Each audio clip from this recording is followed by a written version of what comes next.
my mute off. How are you, Robbie? Doing good. Hey, what's the tube of the month now? Next January it will be V. A V. We're skipping it for December, huh? Nothing for December because of the Christmas party. So Okay. yeah. Is that how you want it? Yeah. Your face isn't showing. Oh, It's awful dark. Turn this. oh, wait a minute. I haven't got my thing on yet. My camera. There we go. Wow. Okay.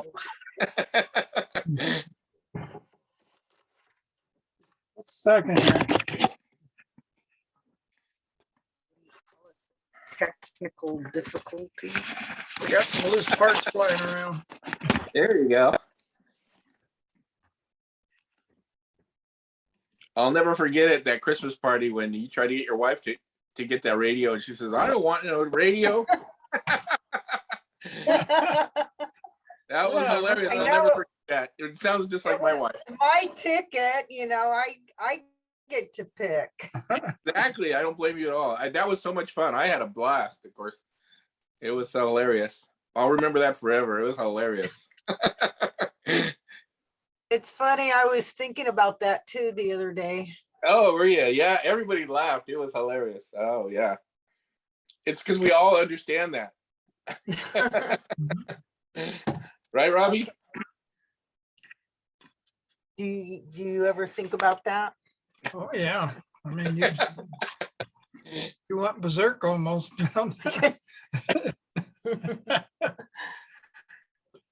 Yeah. Well, I got a light up here now, so my face is lit up a little bit better. Yeah, you look a little better there. You can see a little better. Yeah, I went over to Home Depot and found a little light mounts right above my shelf here. Oh, cool. Little LED one.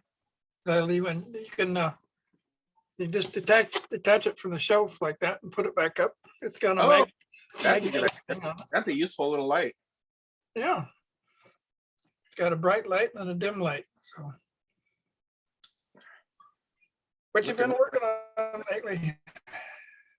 What you been working on? Not too much. I've been working on getting some of those Packard bells. I've got a bunch of parts radios, so I've been pulling them apart. So yeah, it takes me a while, but I've got some that are really, really bad. They were like broken up and stuff, but I wanted all the parts for those 5R1s. That's one of the radios I'm going to do for my restoration.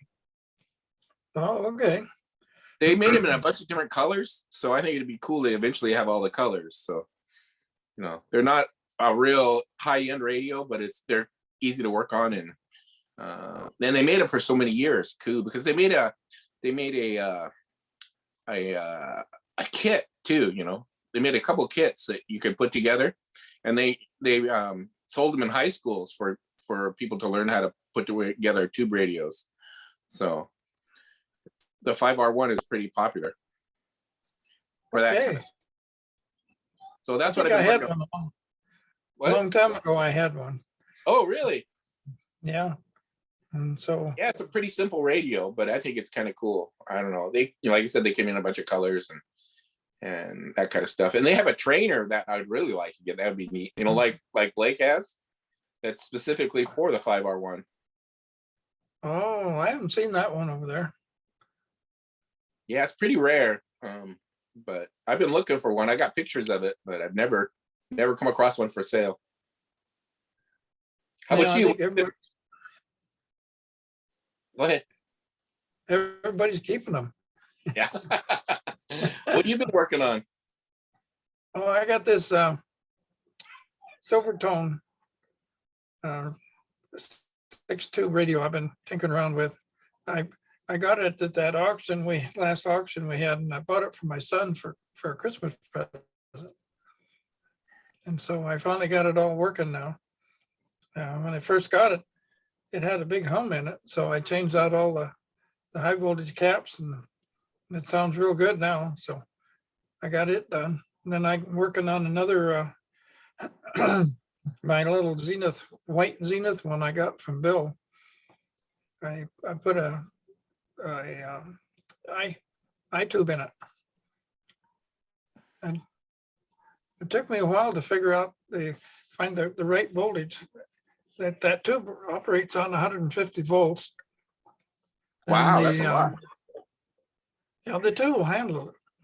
I looked Huh. in the tube chart, and it'll go up to 180 volts. But so I had a hard time finding the signal for for it to change the tube with the open and close. Uh-huh. So I looked on the automatic volume control part of it, and I finally found a negative 6 volts.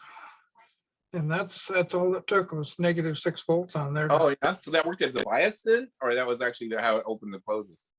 It opens and closes, yeah. Depends Oh, on okay. when you tune to a station, the eye opens up, and then you come to a signal and it'll close. And it's nice and bright and green. A lot of I've got about 10 of those eye tubes, but it seems like they after about 4 or 5 years, they start to get dimmer. And I'm trying to figure out if anybody knows how to refurbish them and make them brighter again. Is there a way to rejuvenate them? I heard somebody can do that, but I don't know who it is. But is it like a CRT where it's phosphorus inside, or is that how it works? I mean, What's that now? is it like a CRT? Like, how CRTs will get dimmer and then you can rejuvenate those CRTs, right? Yeah, I think they're similar to it. Yeah. Hmm.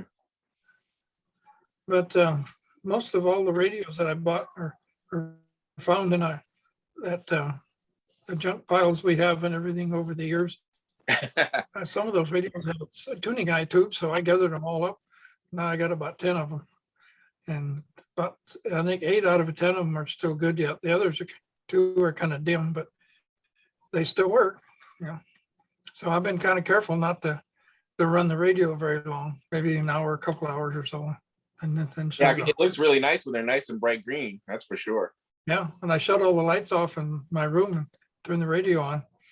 It kind of like a Christmas tree light. A night light glows green, huh? Yeah. But almost all my radios I've got that have transformers in them, I've converted them, just like my SX71 shortwave radio. Uh-huh. I converted it to tuning eye, and it had a real nice on the AVC had a real nice 6 volt negative on there. It worked, and then I found a nice 150 volts circuit in there. And so I got those 2, and then the other 3 radios I've got, I put tuning eyes in them. So everything I've got tuning eyes in them. You've been adding them, huh? Wow. Yeah, every radio I get, I put it in there. And when I go to sell them at the shows, they sell real well with the tuning eye. Yeah. Oh yeah, I guess they would, right? I mean, that some the people just look at those tuning. Yeah, the people that came by and looked at the radio, they kind of was him hawing out about it. And I says, well, it's got a tuning eye in it. And then they says, oh, okay. So they end up buying it. So A good selling point, huh? yeah, I even turned it on and showed them the nice green light in there. And they says, oh, that's cute. So they bought it. Then I had a couple other radios I had years ago, but I don't know, I must have sold dozens of radios in the past. And then I'll find some more. And this next show coming up in April, I think I'll see if I can find some radios that have transformers, and I kind of sell a few radios and buy a few radios, and we kind of buy and swap and whatever. Yeah. That's what makes it fun, right? Oh yeah. And then this type of weather here, it's always nice when you got some projects you can work on during the day when it's raining outside and it's cold. Because I'm pretty well fed up with cleaning up around my place after that last storm we had. It took me almost a whole week to clean up all the stuff around the yard, get all the tree branches out. We even had a guy come by and cut one of our trees down because it looked like half of the tree was gone. All the branches broke off and it was starting to lean the other way towards the Oh, house yeah. because all the other branches were, pulling it over. So this guy came and started cutting it down, and they did a pretty good job. They cut all the branches off first, and it looked like a big old pole sitting there. And I said, hey, I can make a good antenna out of that thing. That's the ham in you said, hey, Yeah. that's I was going to have the guy climb up there with my antenna and bolt it and hammer it down with some nails. And he says, okay, I'll just leave the tree there. It won't hurt anything without the branches on it. But no, we made a contract. We had to cut it down. So oh yeah. the Was it first- expensive? They're expensive, aren't they? Have it cut down. Yeah, this guy gave me a good deal because I've known him for a while. $2,500 to cut the tree down. Oh wow. But- Yeah, But it's a lot of work, that's for sure. yeah. Then there's another $200 or $300 to cut up all the branches and stuff and haul the branches away. So it comes to almost 3,000. But I get that guy was up there, almost cut his arm off with his chainsaw. He was cutting off the first top piece. He cut it at least, I think, 5 feet long up there and tied the rope around it. Oh, Well, when that piece come down, it hit his chainsaw and almost hit him in the arm, just brushed by his arm. And I Oh, thought, no. oh my! There we the go. guy at the church, they rented a cherry picker and they went Yeah. up there and they were cutting this cherry tree down, right? So they cut half the tree and then the tree, one of the cut of it, and the whole tree kind of fell over and hit the cherry picker and knocked him off it. Wrecked Oh, the no. cherry picker. Oh yeah. And it wrecked the fence, and it was like, oh my gosh, they did that at the church. So it's like, oh wow. It was like, wow, he could have killed everybody, Yeah, that That's doesn't sound good at all. No, it wasn't good at all. That's scary. So, but it's good the neighbors weren't all upset because they knocked their fence over. But Oh no! Yeah. but I guess they were glad to see the cherry tree gone because they leave so much. There's so much fruit and debris and leaves and then the birds and stuff that make such a mess on those cherry trees, those big ones like that. Yeah, it makes a sticky mess of the sidewalk, doesn't it? Oh yeah, all around that whole place. And then there's a baseball field there too, right? So the kids getting all into it and stuff like that, and it's a mess. So they're glad it was gone, but boy, he really could have hurt himself. I mean, he did hurt his arm, but that was it. You figure he fell, out of that cherry picker, so and destroyed the cherry picker. I mean, I think it's wrecked totally. I mean, the tree landed on it, so Oh no! yeah. So good thing they Wow. had insurance on that, and they have insurance for the fence and stuff, but still, Yeah. can't insure your life, right? I mean, I guess you can't. Life Greetings. insurance. How's everybody? Yeah. Oh, doing good. Oh, hi. Hey, Bruce. Oh, I got to get my novelty radio. I'll be right back. Hi, Warren. I like My your wife's background. been messing with my background. That's why it's goofed up tonight. It's all right. It looks good. It looks good. It's a national partnership. So Mark, how's the weather? No, It's fine. You watch too much news, don't you? yeah, I watch too much news, yeah. What?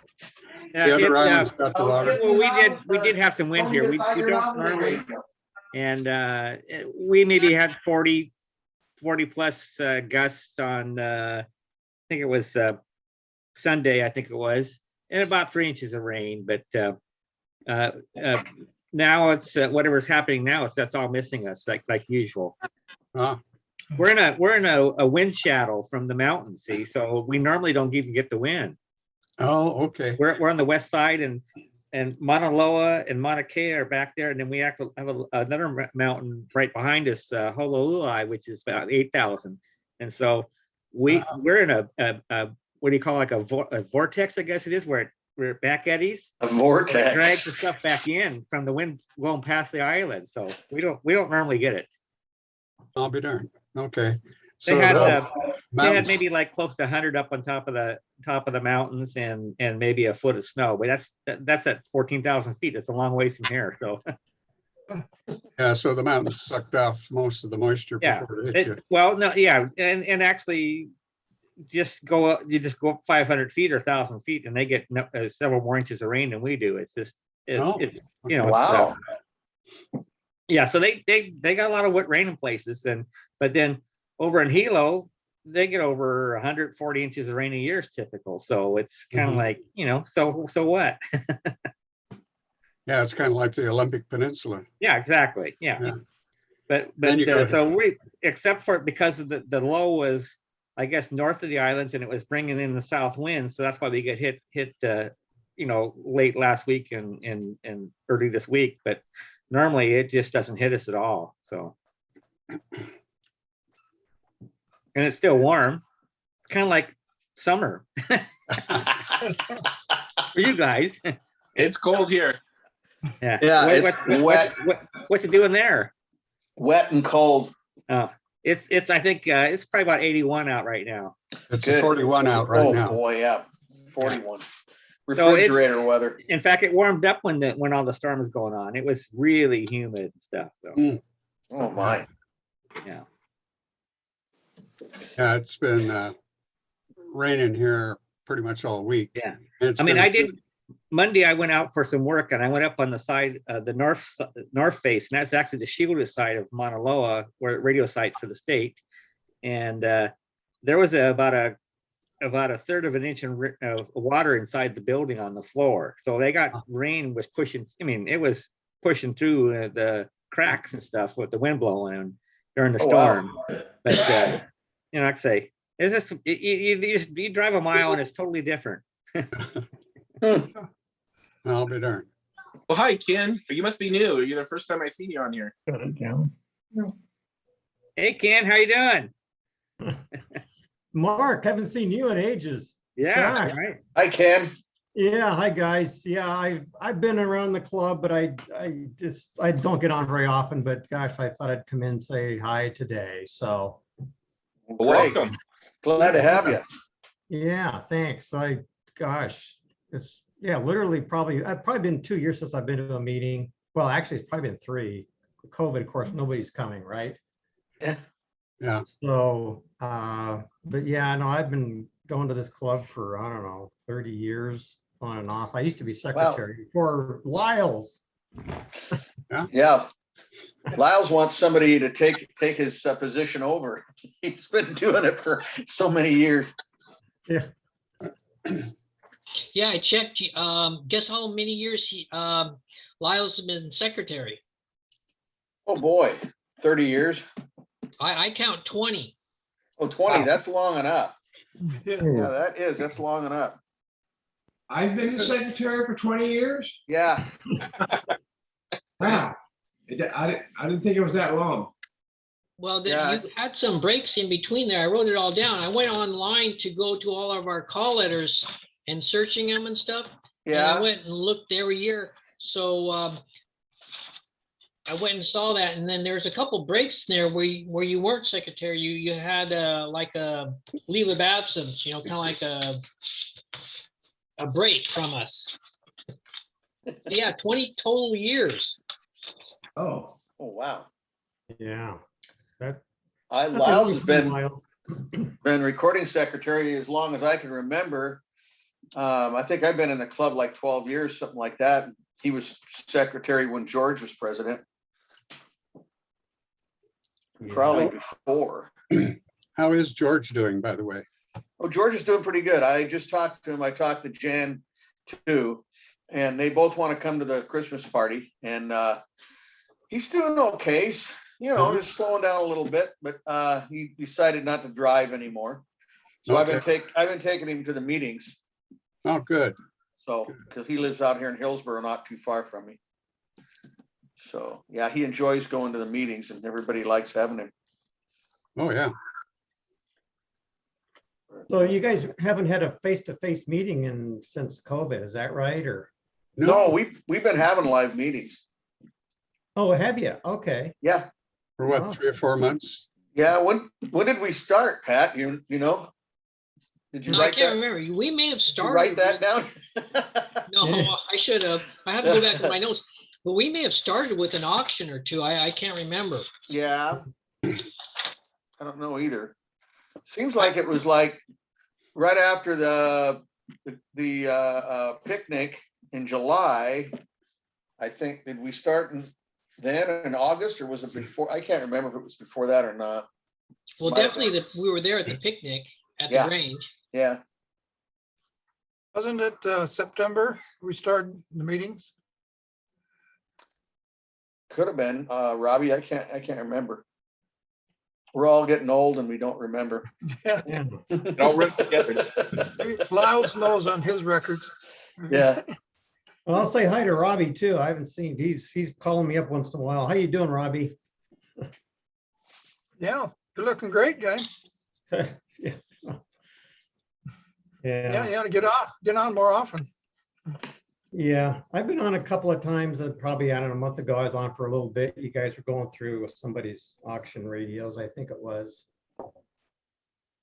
That was, I don't know, I 2 months I finally ago. broke down and bought a radio at an auction. Yeah, Was everyone ready for the Christmas party this Saturday? yeah. So Dave, do you have any last Oh, yeah. minute things that you want to ask? Am I muted now? I can't. Yeah, No, you you're hear me? fine. Okay. Ron? Yeah, I do. I've got a couple of things. I've been trying to go through volunteers. Yeah. Yeah. And let's see if I can share this. Let me see if I can share a screen. We'll just share that. Tell me if you can see this. Yep. Yeah, Okay. Yeah, So I can see it. what we do is I was saying we need about 6 people to help set up. And then I needed about 6 people to help clean up. And you know what? This is the wrong thing. Are you looking at my Excel spreadsheet? yeah.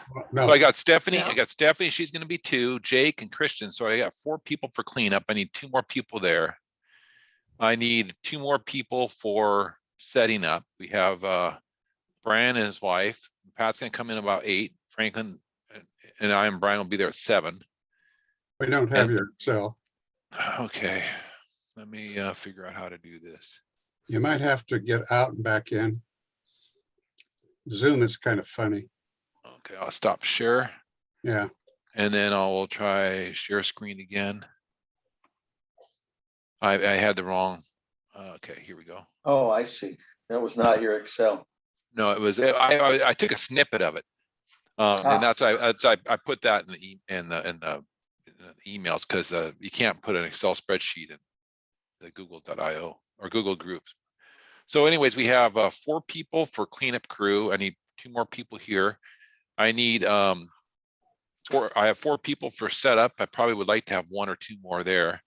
I need somebody to help organize the desserts. So I think we need 2 people there, and then I need kind of like 2 roustabouts.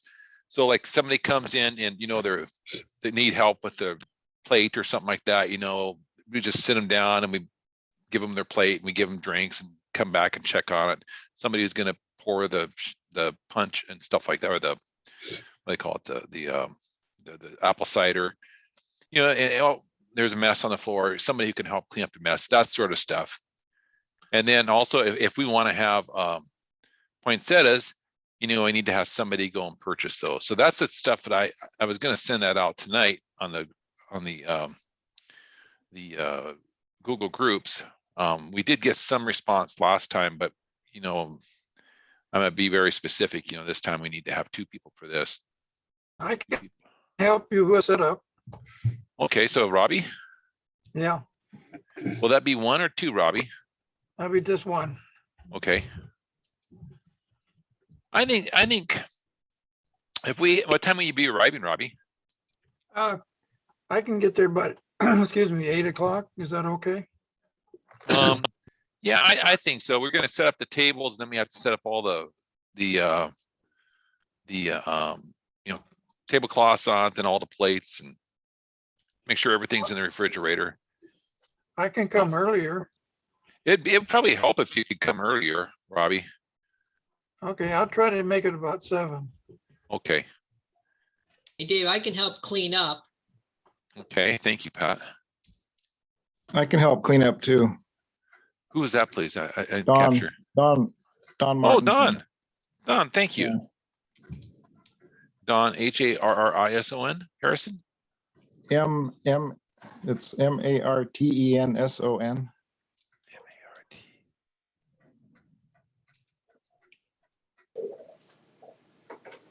Okay, very good.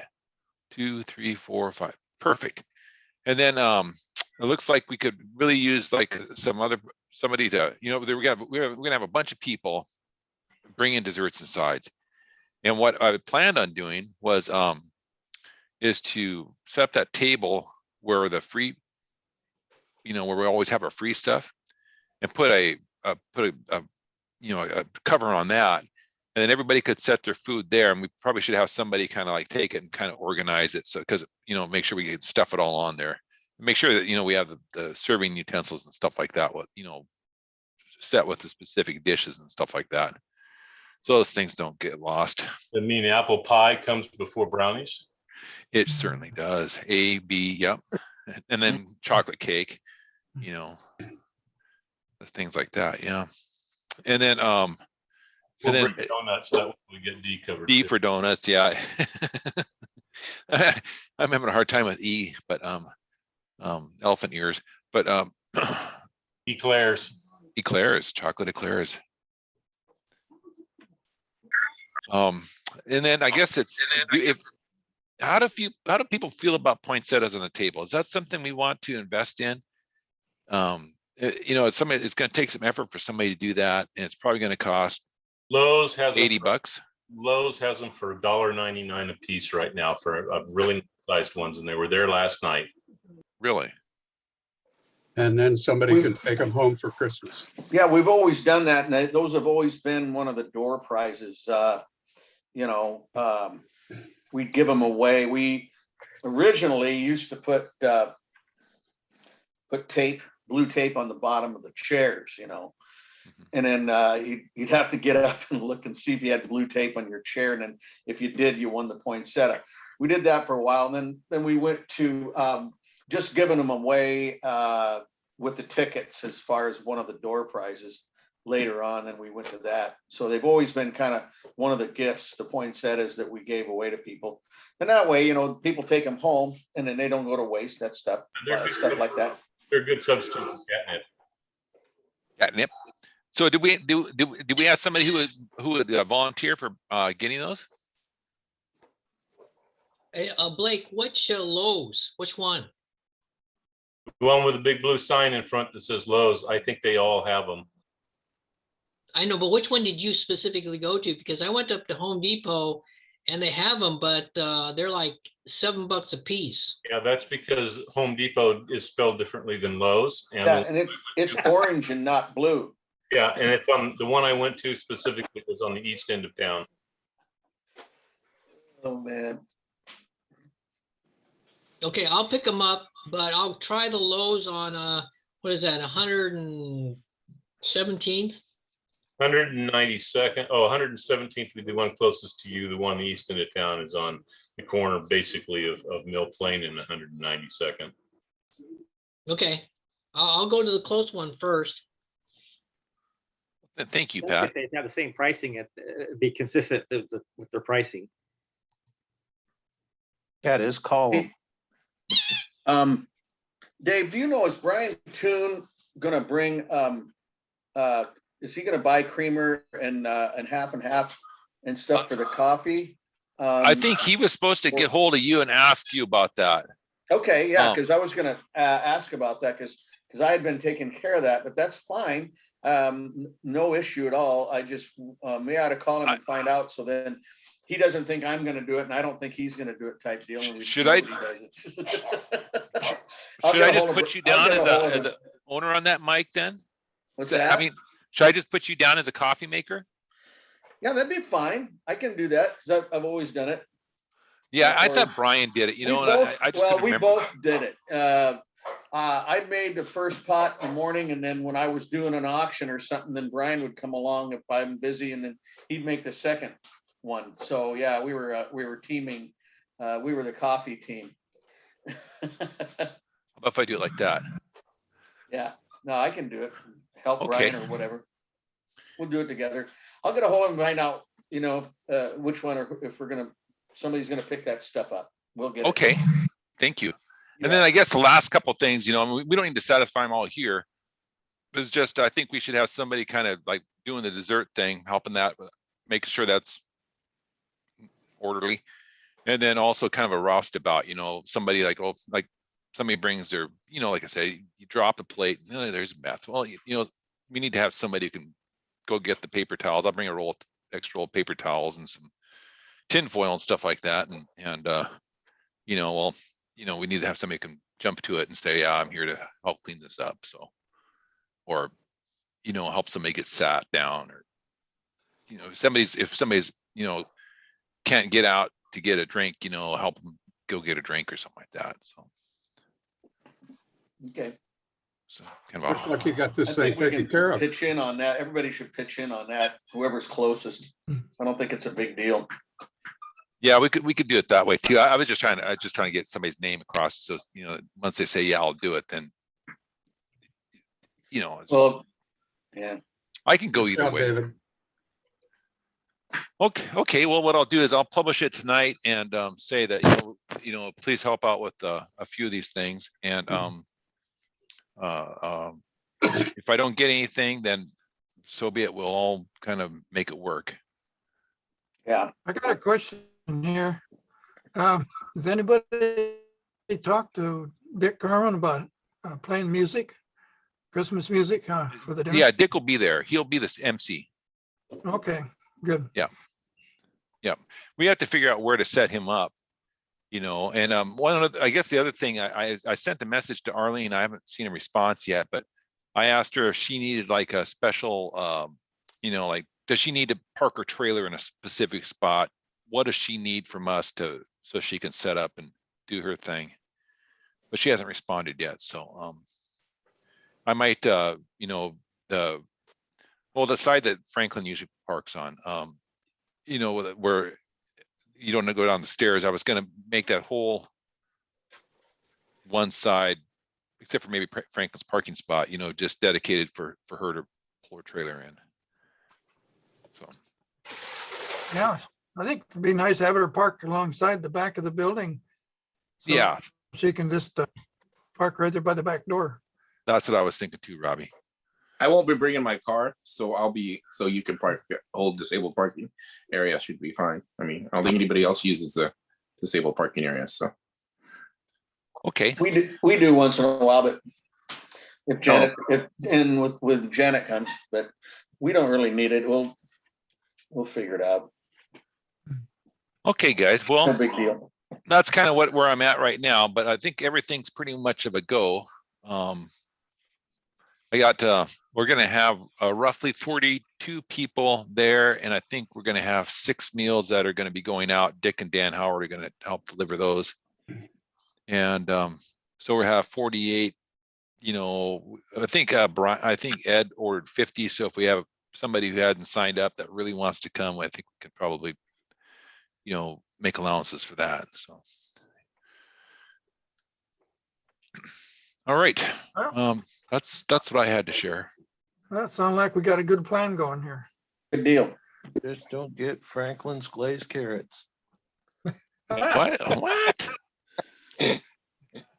Yeah, glazed.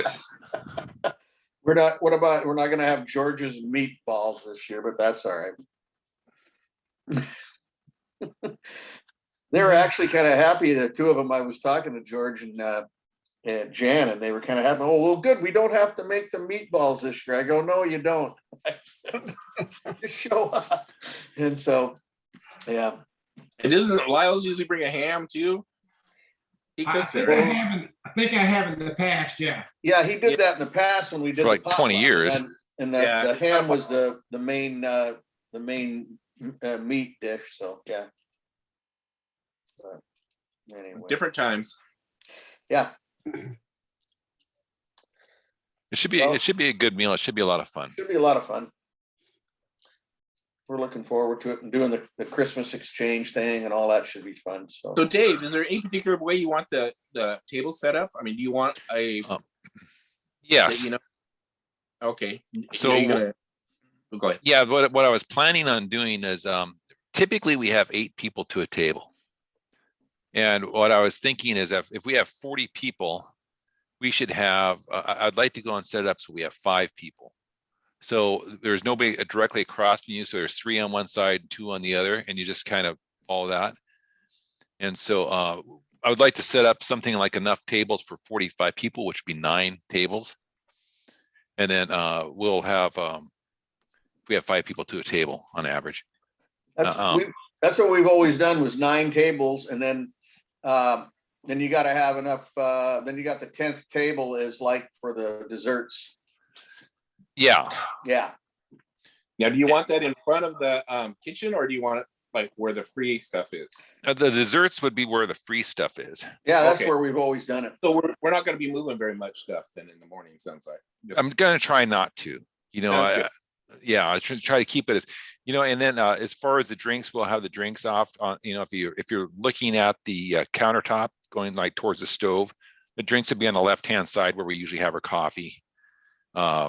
You know, that's where we have the drinks sitting. And people will come pretty much help themselves to that. That's, but we're that's not running. good. Yeah, that's pretty much how we've always done it, Dave. Right there. That's, you're right. Yeah. The same deal.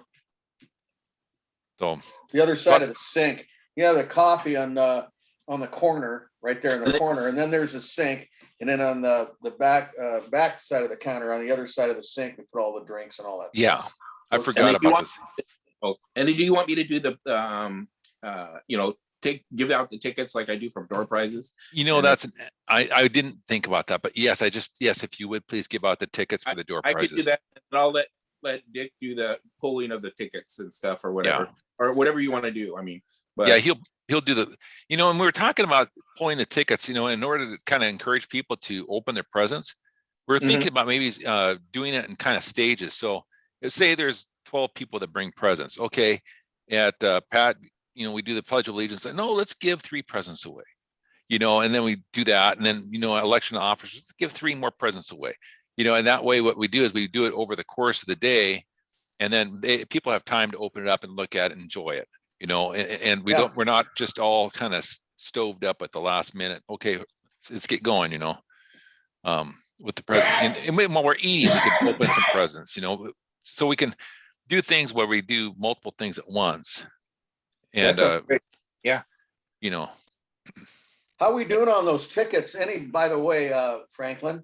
Oh, we've got plenty of tickets. We Yeah, got plenty of them? Okay. What is in a roll? Like, I don't know. A billion. It's a huge roll, but yeah, it is a huge roll. Well, we lost. I don't know what happened. Did anybody find what happened to our other tickets, the red ones? I mean, they just kind of disappeared, which is kind of weird. But I didn't know we had red ones. Those are the only ones I know about. Those brown ones. But you bought the yellow ones, right? The yellow ones that we have now. Didn't you just buy some new ones, or was that Pat?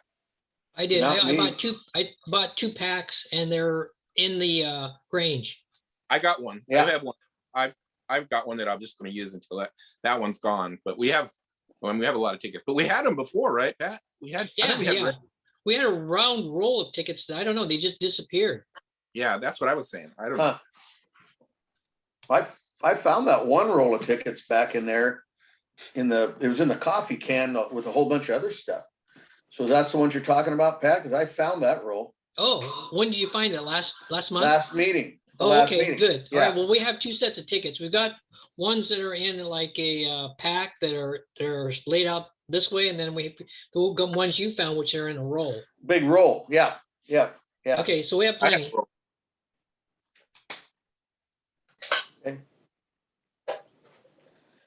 Well, right.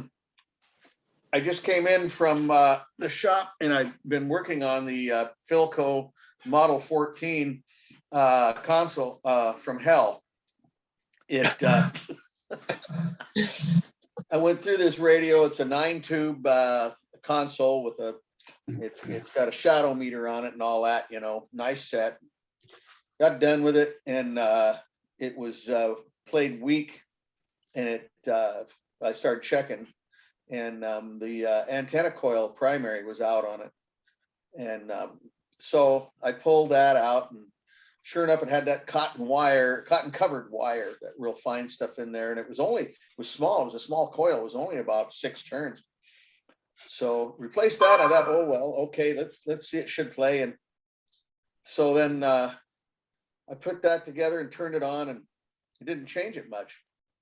And then come to find out, I started checking. I had no voltage on, had no B+ on the plate of the RF amplifier tube, 78. Well, the primary on that coil was open too, so that's how come I didn't have any voltage there. So I pulled that one out, replaced, rewound that. Now that was like 18 turns on that one, and so I got done with that tonight, put that back together, and I thought, oh boy, this should fix it. And started it up, turned it on, and it started coming up and it started playing really good. And all of a sudden, boom, nothing. Totally went out. And took the oscilloscope, hooked up on it, and I had good RF on the first stage there until I got to the first IF, and which is also a 78.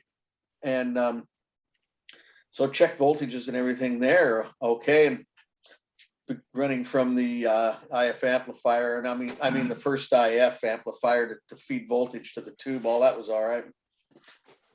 And so I did some ohm checks on it, and come to find out the oscillator coil went out, the secondary, which is interesting. So now I gotta pull the oscillator coil out and rewind the secondary on that, or find a break in it, one of the two. I don't know. Every time I turn that radio on, I got another coil going out. Wow. That's Hope they don't unreal. all go out. Yeah, that's,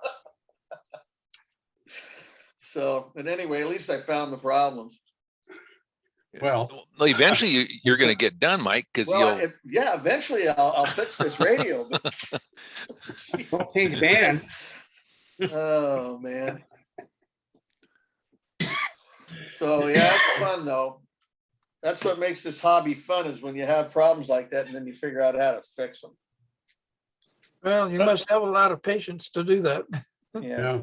I think they must not have been very well sealed, and they must have been in a, adversarial environment or Well, something. it could have been a moisture environment too, Myron, and that's typical on these Philcos. If you get on that Philco Philco bench website and all that, and then a lot of these that I've worked on, the two that I replaced so far were both that real fine enameled wire that's covered with cotton, and then they use a celluloid plastic, which is kind of all they had in the 30s. And the celluloid plastic, they use that as kind of a barrier between the primary and secondary, where they put the windings on. Well, over time, and if you read up on this in the Philco site, it'll tell you over time that celluloid, between that and the cotton and with moisture, will start a chemical reaction, and it turns it green. And then what happens is that real fine wire, it's like number 34, or maybe even finer. It's about the diameter of your hair. That stuff, it just starts to crumble, and it'll just fall apart. In fact, on there, I read, and because I had a kind of a tough time when I was trying to unwind the coil to count the turns on the first one, which I was able to do. And but they said that it's easier if you just take like an X-Acto knife, or maybe a small dental tool is what I use, so it's not so sharp. And then you very carefully just go down the coil one line at a time with that tool, and you might have to do it several times to get accurate, and just count how many turns there are that way.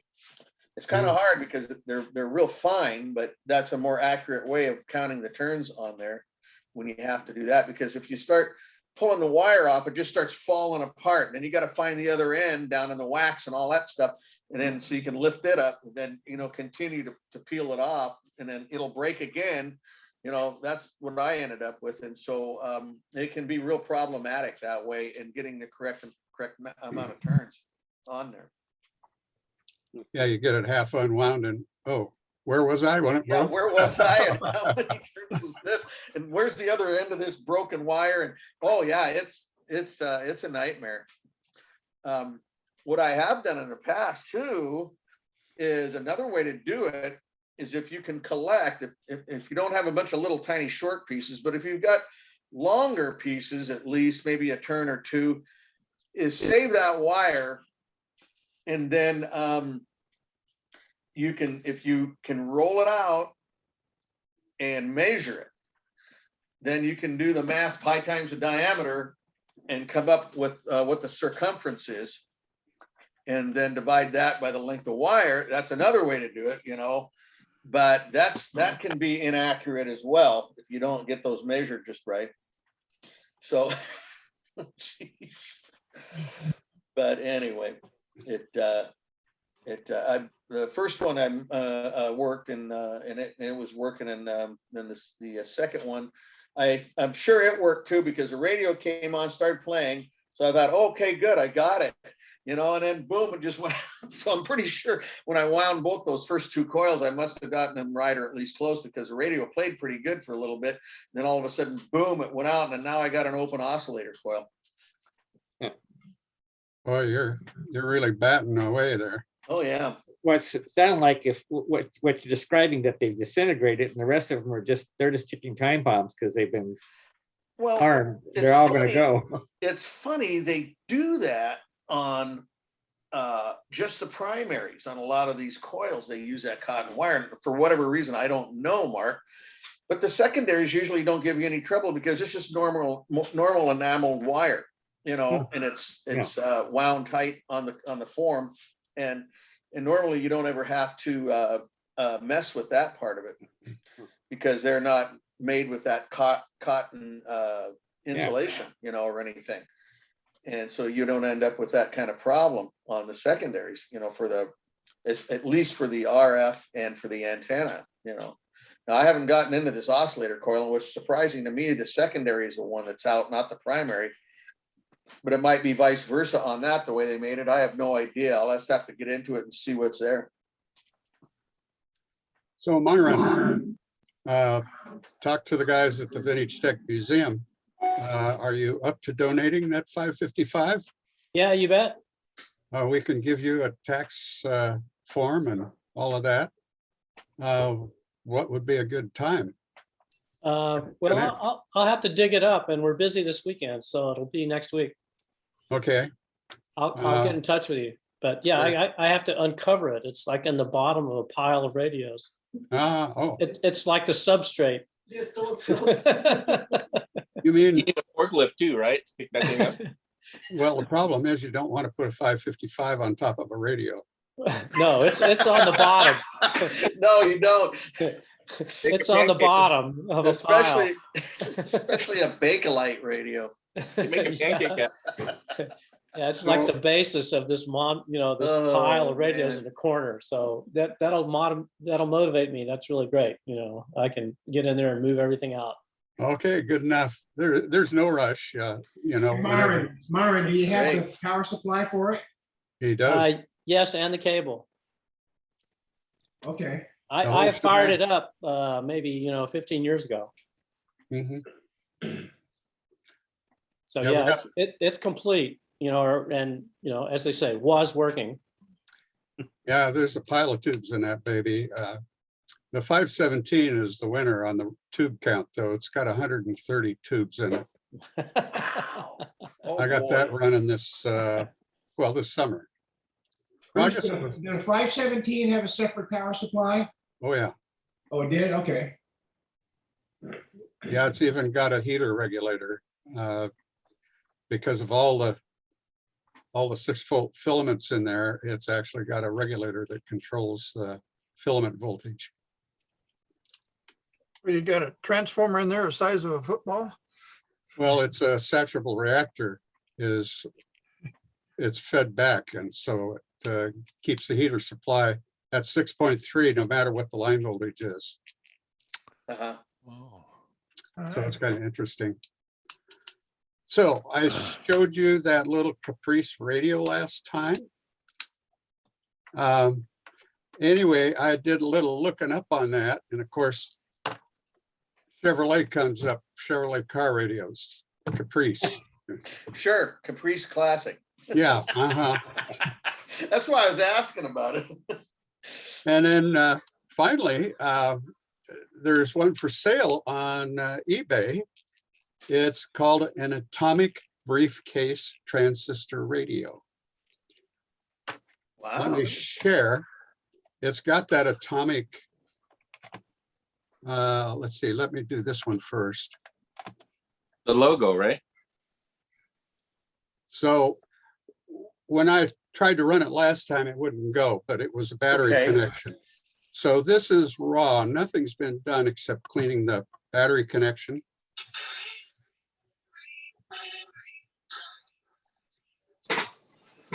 Nice.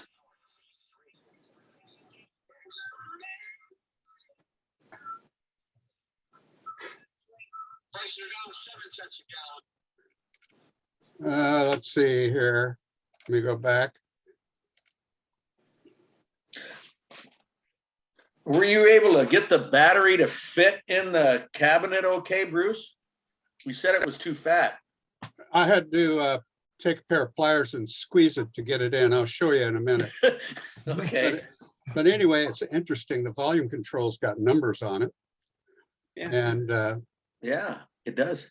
So it's a tuning knob. Why would it be confusing? yeah. So the back of it has British design registration number on it. What the hell that is, I don't know, but it's on the back side of the radio. So here's your atomic. Oh, I like that. Yeah. There's a couple of those on it. Well, the electrons are running around. Yeah. I wonder if is it radioactive? Radioactive, yeah. I haven't checked it with my Geiger counter. I should maybe do that. Anyway, it says Caprice. Caprice, yeah. By the way, I said it's running, but it's running pretty lousy. At lower volume, it oscillates. It's putting. So I think there's an electrolytic that's Yeah. gone Yeah, south. electrolytic, yeah. Well, there's Oh, our. that's really small. Oh Oh, yeah. yeah, that thing is. Well, it kind of looks like a briefcase, right? Yeah. Atomic briefcase, Atomic transistor radio. briefcase. Cool. Since it's British, the volume control should go to 11, right? Yeah. Well, it's made in Hong Kong. I didn't show that. I didn't show that side of it. Does it take one battery or two? One battery, 1.5 volts runs this thing. Now, that's what was in there. You took that one out, didn't you? It wasn't in there. I put one in there. There Oh, was the Kirk, nothing I in know, it. but you know, the Kirkland, it's gonna, Yeah. Oh, yeah. you don't want to leave that. Oh, it's good for March 2029, right? Yeah, right. Yeah, then Okay. then So it'll I had explode. So I had a whole bunch of AAAs, Kirkland, Yeah. and before I finished them, they were leaking in the container before I ever used them, and they were labeled 2028. Yeah. I took them back. Wow. Yeah. Okay, so see this screw? Yeah. Well, that metal post is in the way of this battery. So you have to squeeze the edges of this battery Mhm. to make it actually slip down in there. Okay, so I got to replace some electrolytics, I'm pretty sure. So I've got to take this thing apart. Well, that looks like quite a soldering nightmare on the back there. It Oh, yeah. does. So it turns out the knobs, if we back up, these little guys here, Yeah. they have to unscrew. Oh, it's like a, I tried to pop those knobs out. spanner, like that's like a spanner nut or Yeah, bolt or something on there. Yeah. Oh, I'll be darned. Anyway, you unscrew that, then the knob comes right off. I was trying to pry it off and I Oh thought, boy, oh God, I'm gonna bust this thing. you get your For pry sure. bar out. And then once I can the see that. panel The came off, design registration number that you ask about might be something like one of our patent numbers. Huh. Does that make any Maybe. sense? Oh, that's interesting. anyway, under the panel, and it was a couple of screws to get the variable cap loose. Then they're keyed with those flat spots on there to key the knob, and then you just screw them in with those spanner nuts or bolts. I think some bolts, I guess. So there's a bunch of questions about the antenna. Well, there it is. Yeah, nice. Little ferrite antenna. Little ferrite.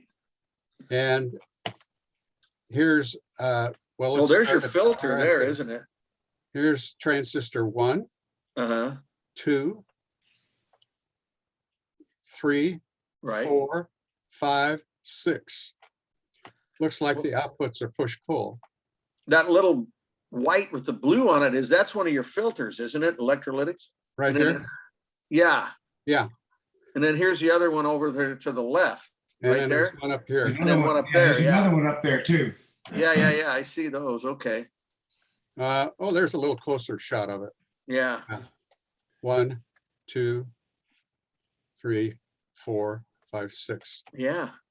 This Nice. transistor's got a little plastic cover on it for some reason. Anyway, And then those are your IF, your 3 looks like.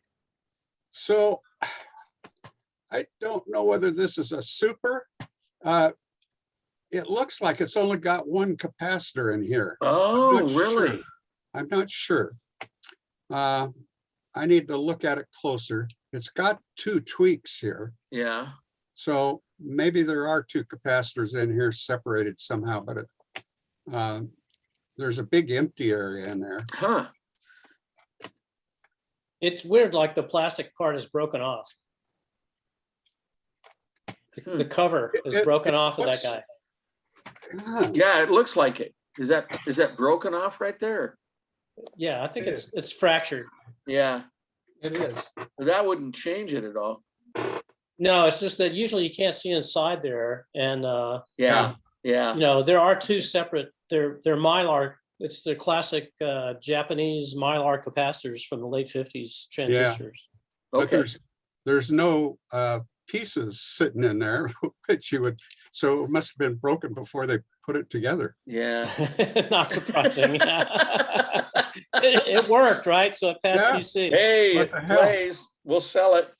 Okay, but the Air cool. oh, and usually these marks on the cap tell you what the negative lead is. Yeah. But look at all those positives, plus, plus, plus, plus. Oh, wow. So it's ass backwards. It is ass backwards. So the stripe with the pluses on it is actually the positive side instead of the other way around. Well, that would be confusing. This cap is a little harder to see it, but there's a nice big plus down I there. see that. Yeah. Okay. So the volume control is really, really scratchy. Yeah. Well, wow. There's no cover on it. No, there isn't. It's just gonna let all the dirt and everything get in there on the pot. Well, yeah. Oh, that's no. No Oh, wonder that's it's so something. scratchy. Now, I don't know whether I can clean it enough. It looks pretty damn worn. Yeah. And it's really touchy trying to get anything to come through. Anyway, that's my story and I'm sticking to it. Yeah. Nice. Run with that, Bruce. You got your work cut out for you.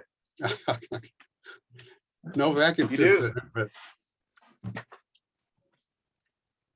I have in my possession a Tony the Tiger transistor radio. I've seen that before. Yeah, have you? Yeah, well, my wife won this in the auction. This actually belongs to Janet. This is her radio, not mine. And it's a nice set. I think she bought it for No, it was $2. I thought it was Oh. $1. It was actually $2. Overpaid. Yeah, yeah. And here it's got in the back, it's got on off volume and the tuning right here. And it plays really, really good.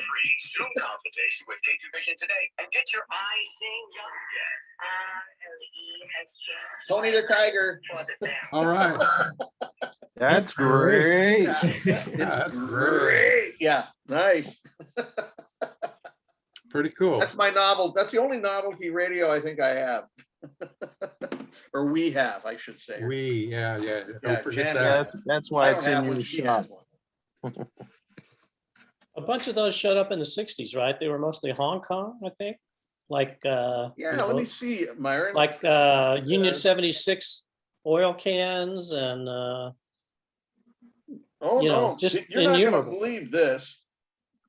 You won't believe this one. It says British design registration number, and it's got one of these registration numbers on this radio too. I'll be damned. Yeah, Hong Kong? I think those registration numbers were what you had to have a it license. in says Britain. Hong Kong. Yeah, it was Yeah, made you in had to have a Hong Kong. license. Yeah, Just like it's the Caprice. it's like a It's got two trademark, Hong but it's Kong just- radios with the registration, British registration on it. Just like the one I have. Yeah, that's right. That's interesting. I thought it was gonna be China or Japan, but yeah, this is like, I think probably early 60s or mid 60s or something, you know. I just put a link in the chat there that you can type that number in at the British Registration Service and Uh-huh. find I'll be out damned. the registration. Oh, I'll be darned. It's like a trademark, but it's a design mark, Yeah, like a patent, like Lyle said. I'll be darned. Yeah, it just takes a 9 volt battery, nothing special though on this one. So it might be late 60s, even 70s. I don't know. I'm not sure how long Britain was controlling Hong Kong, so or whatever. I don't know. 96 is where they were still controlling them. So 96 is Okay. when it took over. I see. Yeah, but these radios all came out mid 60s. I Yeah, mean, I early think 60s so, through Myron. early 70s. Yeah. You know, When did Hong Kong industry start? Like mid 60s to the late 70s. I mean, I Who think that's knows? where these radios came from. You see, like, Yeah. like I remember, you know, Union oil cans and that were plastic, you know, that looked like oil cans, and Yeah. they gave them out at gas stations and stuff like that. Ugh. Oh, Mike, Yeah. Wasn't found. I Hey, tried Mike? looking up the registration, but it wasn't found. oh, Son of a gun. Oh, that's dang. too bad. Maybe it's a counterfeit. Hey, Mike, Yeah. I got one of these little Mickey Mouse transistor radios. Can you see it from here? No. No, hold it There up. you go. There you go. Yeah. Oh, that's That's a- nice, Robbie. That's a, When I got it at a garage sale, somebody said they didn't even used it. It's still new in the box. Oh, oh, wow. That is No nice. kidding. That is cool. Yeah, it works real well too. Is it kind of Mickey Mouse? Play Mickey Mouse, yeah. Yeah, it plays To say Mickey the Mouse, least. Mickey Mouse song on it.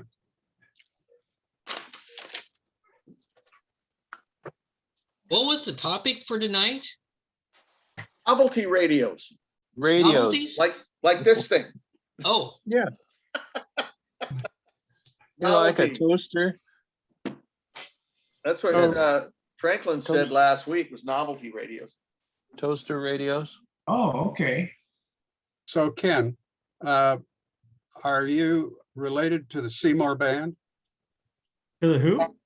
The Seymour Band? The Seymour Band? Yeah. No, not that I know of. Okay. The Seymour family. The Yeah, Seymour family. friend of Yeah. mine has a band. Oh, is Johnny, that right? yeah, Johnny Dalrymple anyway. I'll be And he darned. calls it Seymour Band. the Seymour Band. I don't know where he came up with the name. I but know there's a anyway. few others around the city with the same name. I don't know who they are or what, but they aren't related to me, so. Okay. I got a question for Mark Dinsmore, if he's still on. Mark, are you still there? I'm here. Is that a HQ Yep. 129 on your workbench? Actually, it's a 150, Oh, 150, okay, HQ 150. okay. Yeah, it doesn't quite look like a 129. Okay, yeah, We had a 129 at our last auction. Believe Mark Eaton won that. there's a whole lot of those that were made, and they work very well. Mhm. Yeah, it's a nice set. Yeah. Yeah, They're that heavy. Mark's picture of his radio and it's that shop there, that's his new shop there in Homedale. He moved to Homedale, Idaho. Idaho. Who did, Robbie? Mark Densmore, he lives in Homedale now. Oh, you do? Oh, I didn't know that. Yeah, we moved to Idaho late September. Ah, all right. Congratulations. Thank you. Congratulations. It's a lot different than Oregon, that's for sure. I thought you were still down at Corvallis, so. No, I retired for the university last year. Good for you. That's great. It was time to get out of there. That's right. Mark, how's Yeah. it different? So How's it different? whereabouts in Idaho are you? What part? Yeah. Homedale is about 5 miles from the Oregon border, between Caldwell and the Oregon border. So Oh, we're in the far southwest corner. Okay. nice. We're about a okay. mile and a half from the Snake River.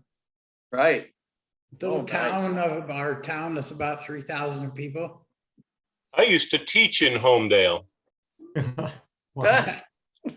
A telephone company that was Continental Telephone in the day, then it was bought by GTE, but I used to fly into Boise. I stayed in a hotel in Caldwell because there weren't any in Homedale.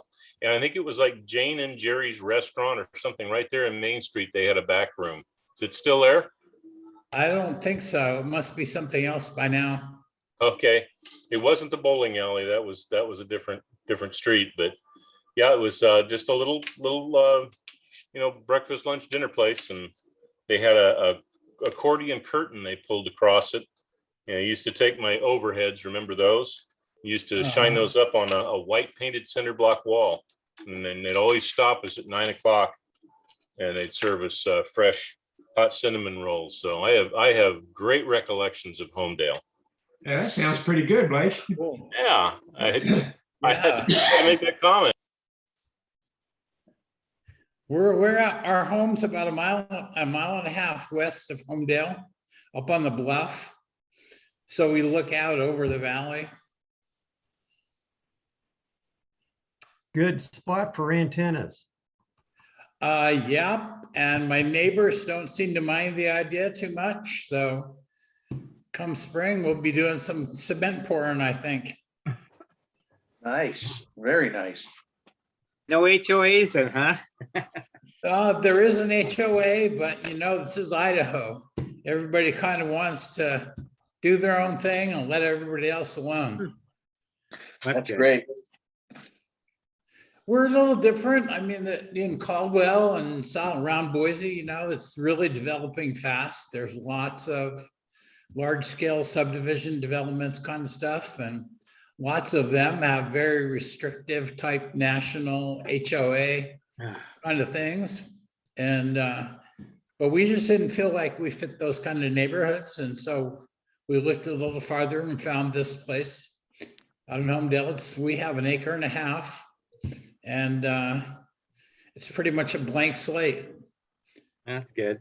Our home is was built in 2005. So it's not too old, it's pretty nice.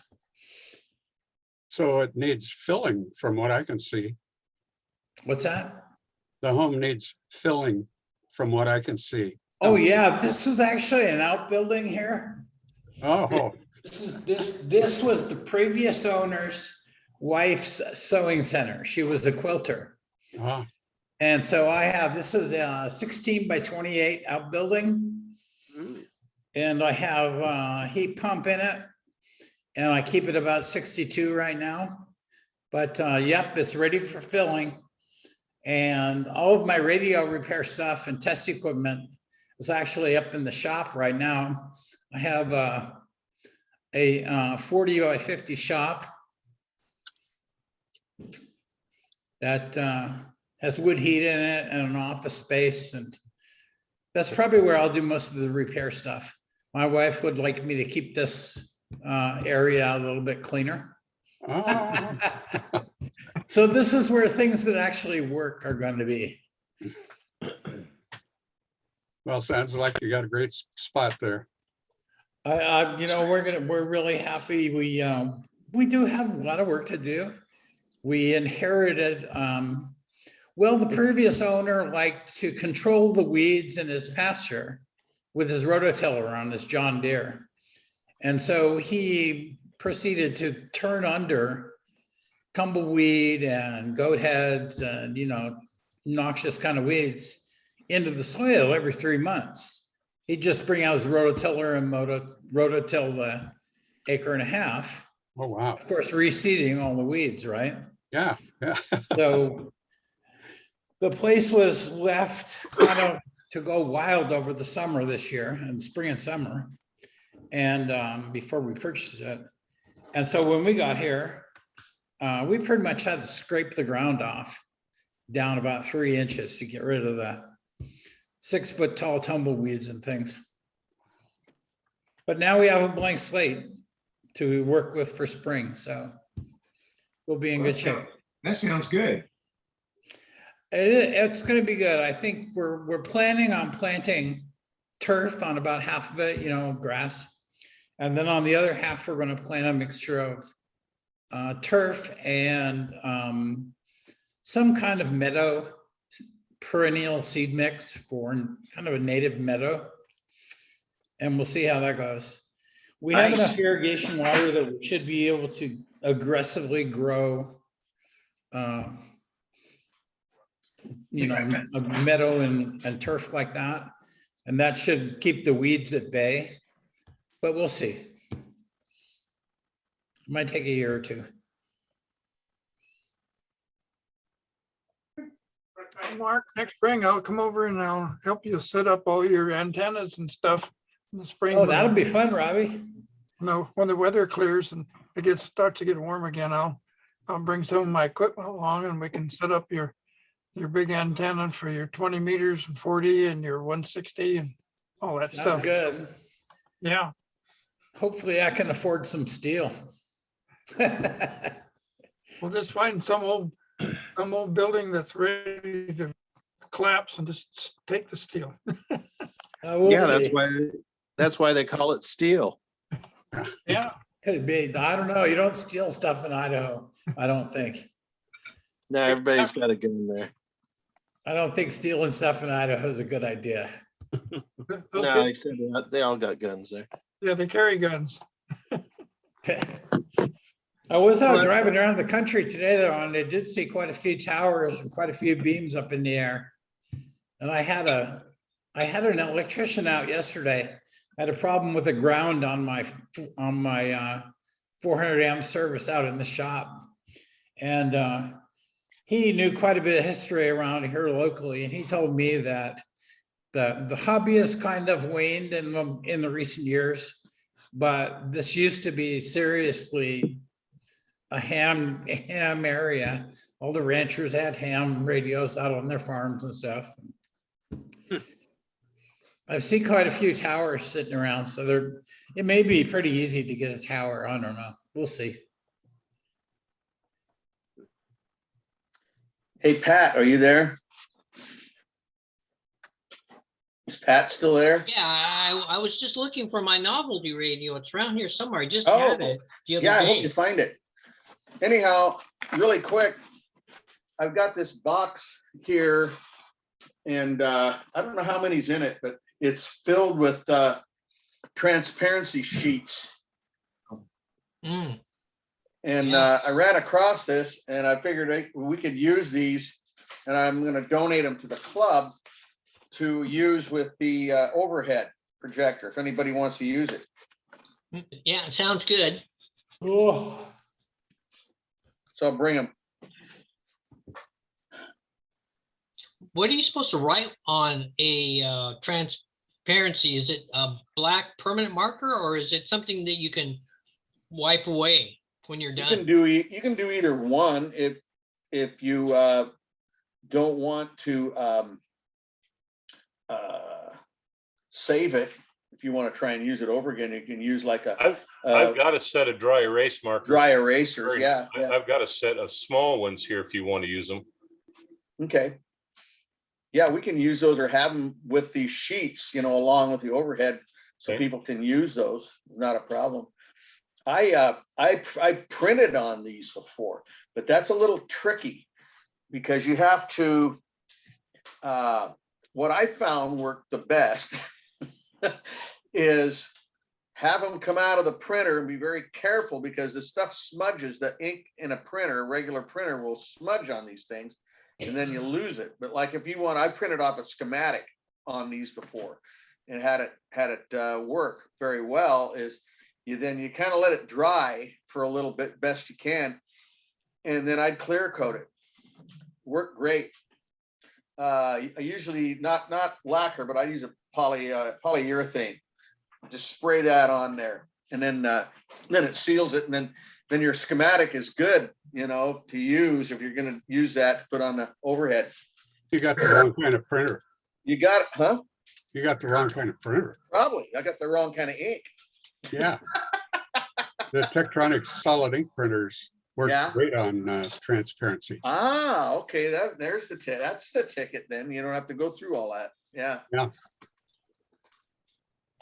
So, okay. Solid ink printer. Okay. And actually How much do they retail for? well, they don't make them anymore. They don't make them anymore. Well, I have one here that I use, but I it's see. an antique now. Yeah. I just printed out a couple hundred pages for the museum, but Sure. yeah, they work pretty good for the transparencies. And some of the transparency material will work pretty good in a laser printer. It's just the inkjet printers that have the real issue there. Yeah. First time I did it and I pulled the thing out, I wanted to print a schematic. I was doing a tech talk on All American Fives or something, I think, if I remember right. And I wanted to use that on the overhead. It came out of the printer and I grabbed it and it just smudged it, right away. And but I found that you can, if you're careful with it and you kind of let it set a little bit, then you can carefully clear it and then it'll seal it. It works pretty good. Now the solid ink printer is printing with wax, colored wax. Oh, is how that worked. I see. Really good pictures. Oh man. Yeah. Compared to a laser or inkjet. Mm-hmm. Although the inkjets don't do too bad if you get the right kind of paper nowadays. Right. But these things will work. You can print on them. It's fine, right? And they're the right size. I think they're 8 by 12 or whatever they are. And just shove them in the printer and they'll print on them fine. But then you got to kind of be careful because they'll smudge. The ink doesn't adhere to them that well. But you can get around it if you're careful. But anyhow, I'm going to bring these in and maybe not Saturday, but I'd probably bring them in January meeting and then put them in the closet along with that thing. Did you find your radio, Pat? Yeah, I think this is a novelty radio, but I have no idea what it is. It says Polaroid on it, but yeah. That's nice. The color film. Yeah. So this is a camera? Probably not. It looks like a radio to me. It's a radio. Yeah. Right. It looks right. like a But packet. what It is looks it? like film. It's a novelty radio, Pat. That's perfect. Yeah, but what is this supposed to be? Is this a A A camera? pack of film. This is a pack of film? No, it's supposed to look like a pack of film, Yeah, but it's a radio. Well, yeah, but you mean this, the whole thing, this is supposed to stick into a camera, this whole thing? no, you Oh. just No, set it it down probably- and you take it to the beach and listen to it, you know, your transistor radio. No, I know, I know that. No, I know it probably had packets of film for those Polaroid Yeah, cameras. weren't they kind of like sheets or something? Well, you, Maybe. I mean, maybe. probably it was in, Or like, I or think they cartridge, were in was it their a own little cartridge they Cartridges, had? just that. They were cartridges like the battery thing. Right, Yeah.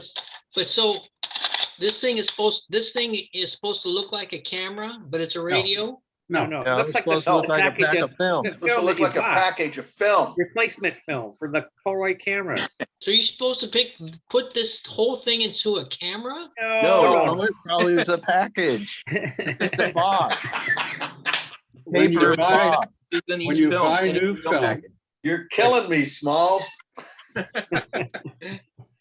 when you Oh, buy new film for your camera, it comes in a package like that. Oh, A okay. box. A box of film probably had multiple packages in there, or cartridges. 2 of them. There was 2 in each one. Okay, that makes sense, yeah. Oh, Two. okay. Okay, I got And you. then you use those for bedroom pictures. Can I ask what a Right. bedroom picture is? Don't ask. The ceiling or ask. the floor. The You ceiling don't or the know, floor. Don't ask. Don't ask, don't tell. Yeah, that's right, Bruce. They're remaking them now. They're remaking Polaroids and they're remaking film. Really? Wow, I wonder if we get film for our oscilloscopes. Because we Oh, have, did they use Polaroid? Did they use Polaroid cartridges? Didn't oh they? yeah, Yeah, just like the cops did. yeah, Oh, yeah, that's going back. we've got Oh, some, It was a big Polaroid thing film. back then, you know? we've got some Polaroid film for the oscilloscope cameras, but That's a cool they radio. have a fluid in them. That's the developer, and it's all dried out like a rock. You can't run Yeah, it it through. comes out gray. It doesn't even develop anymore, right? You can come out like a gray color. Well, it comes out with a big clunk. Oh, really? You got to go over the bump of material that was supposed to be fluid. Well, that's pretty neat, Pat. Okay. That cool. is. Does it play? The work. Yeah, I think so. Yeah. So it takes what, 4 AA's, did you say, or is that what it is, a battery pack? Yeah, because the thing that came out was had 4 AA's in it. Is that FM? Yeah, Oh, wow, nice. so that's 103.3 for the Christmas station. Yeah, But yeah, it's AM and FM. that's cool. I didn't know it was FM. That's nice. Yeah, I like it. Yeah. So does anyone else have a novelty radio? I Hey, don't know. Pat, your sound went way up. Yeah, You did? yeah. Oops. You're the loudest guy in the room. It's almost distorted. We mean almost. That He blew radio, the dust off his microphone. Must have. Okay, is that better? no, No, Same deal. it's still distorted. Your mic game is Wow. shot way up. How's that? Raspy. No? the radio did that. Yeah, you sound like the radio. Just talk about 6 dB lower. Wow, does anyone know how to control this? That sounds better. Yeah. Yeah, but I don't know how I did what I did to make it go up. Well, I don't know No, what we you need made, to, we need to find did to out make what it you go did and down have either. Howard do that. but it sounds better now, Pat. I think it's all right. Is it Leave good well now? enough. Yeah, we. Now, leave now well you're enough now you're alone. low. Huh. Weird. It says here to automatically adjust microphone volume. Sounds good now. Yeah. Oh, I have no idea how that changed. It's weird. It seemed to change after you turned on the radio. It's weird. Gary, you got a radio to show? Well, I don't know if this is a novelty radio, but it says Protecting America emergency radio. And it's a little paper cardboard fold out thing. Yeah. It's got a built-in pair of headphones. Wow. There's a battery here somewhere and there's a little on-off switch. I don't know if this still works. It's really old. Oh yeah, the light comes on. Oh, but darn. Must have a watch. Does it take a watch battery or something? That's pretty thin. Yeah, it's playing in these headphones. I can hear it. Oh, nice. And there's Yeah, two that's buttons, cool. reset and scan. So it'll scan the band and it's FM only. Cool. Sweet. Oh, but darn. Yeah. It says, put this in your emergency kit. Prepare for an evacuation. I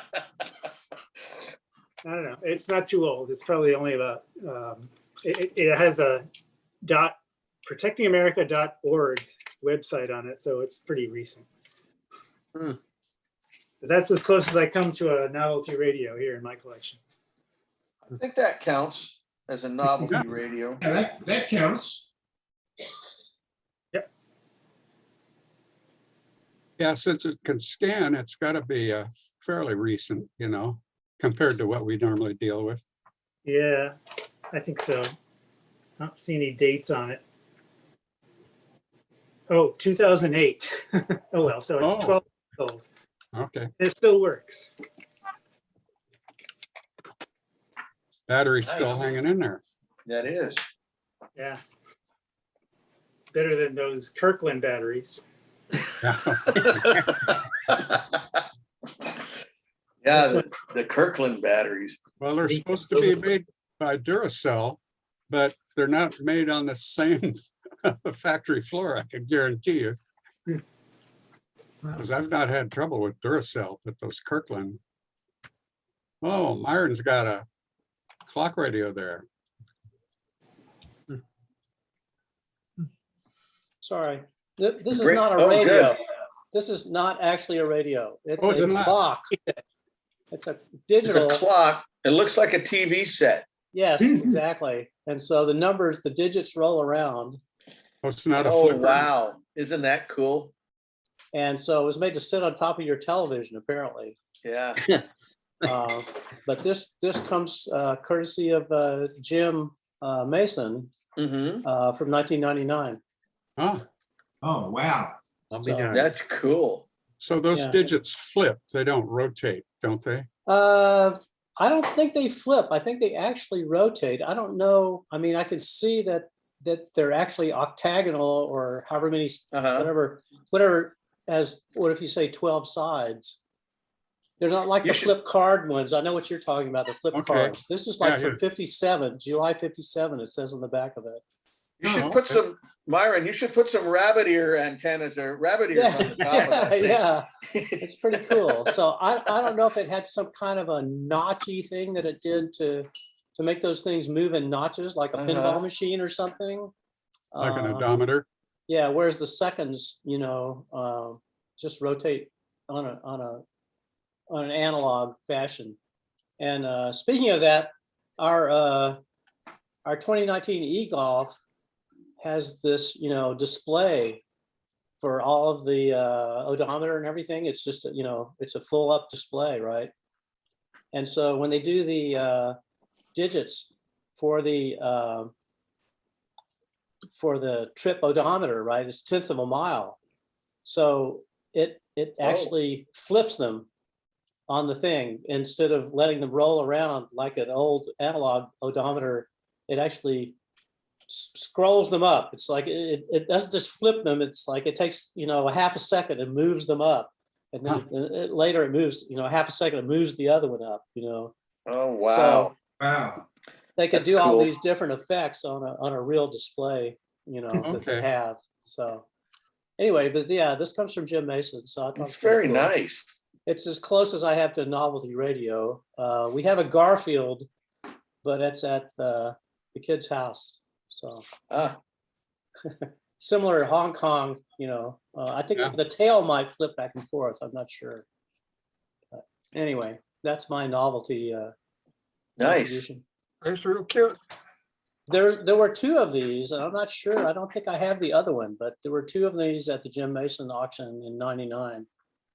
And so when you turn this on, it's like a light, so you know, it lights up. But it was obviously to sit on top of your television. Is it black and white or color?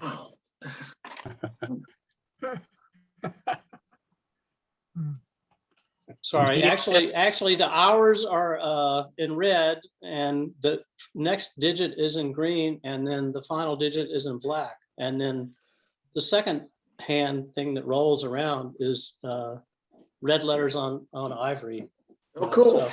So it does have some colorful things, aspects to it. Yeah. Color TV.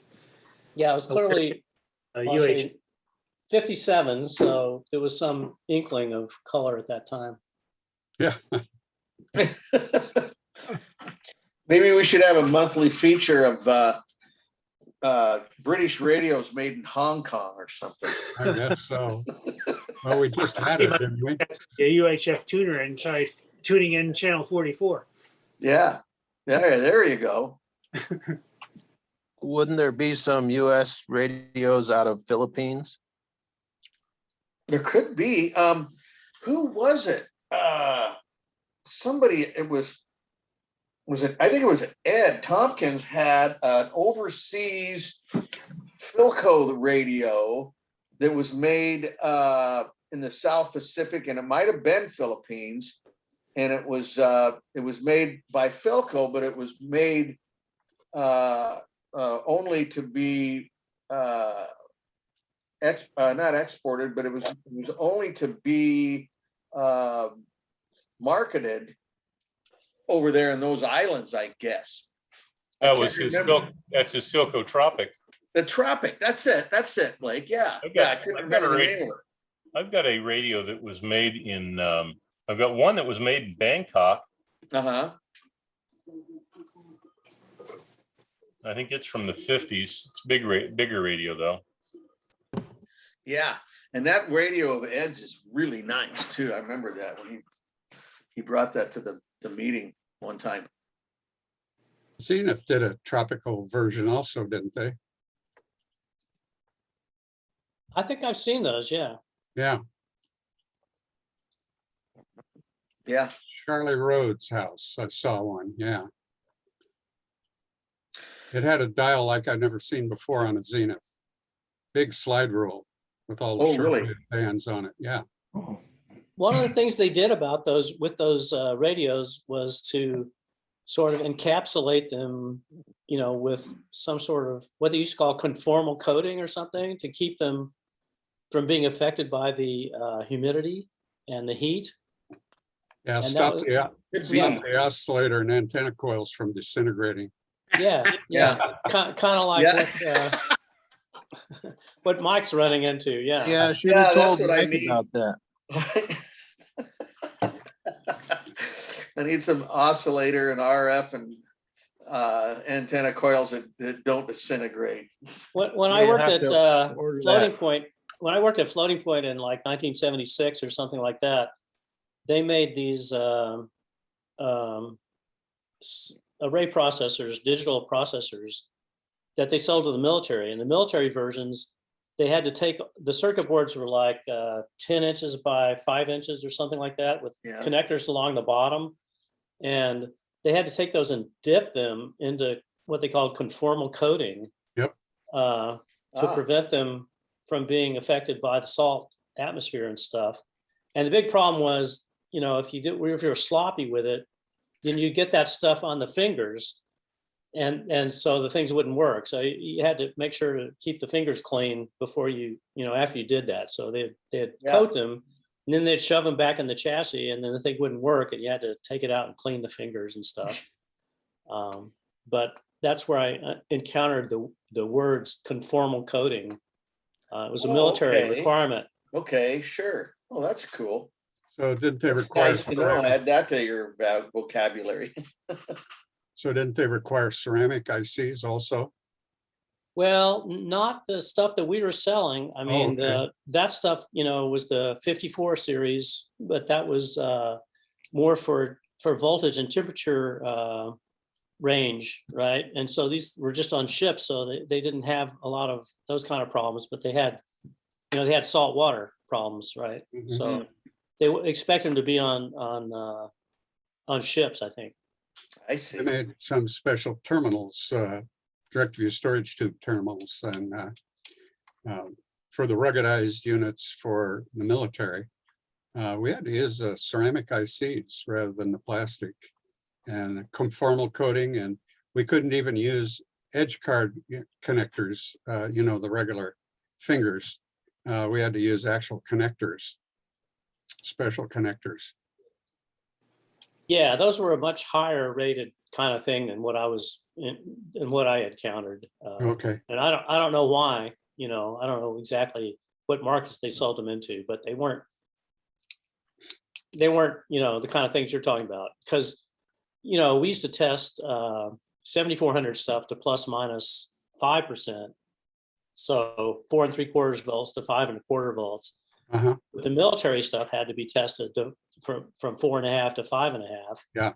And similarly with the temperature ranges, it had to be a much higher temperature range. And so TI, the 7400 series, they sold 5400 series stuff that was mil spec.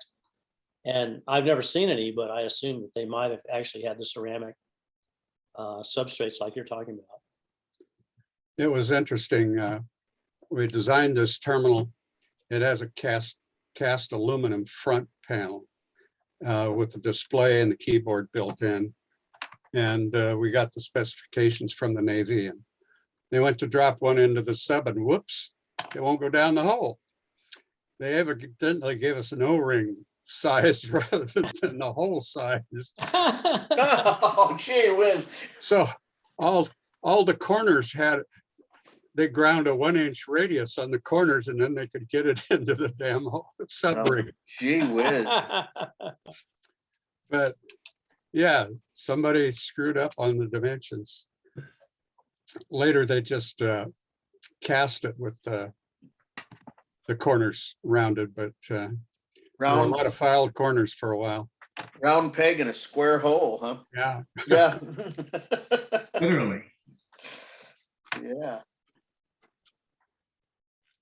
Well, Mike, I'm gonna bail out. I'll see you guys at the meeting Saturday. We'll see you at the Christmas party Saturday, Robbie. Yep. Take care. One other interesting thing is the Navy wanted a red phosphor. We have green storage tubes for our terminals and stuff. And anyway, by God, they made some special red phosphors. I wish I would have kept one of those tubes. But anyway, after the military took a look at it in the sub, well, hell, this is dim enough. The green is dim enough. We don't care. So we departed with the red phosphor and just stuck with the green storage tube. Good. It's one of those things you don't have to worry about then. Guys, I'm going to bail for the evening too.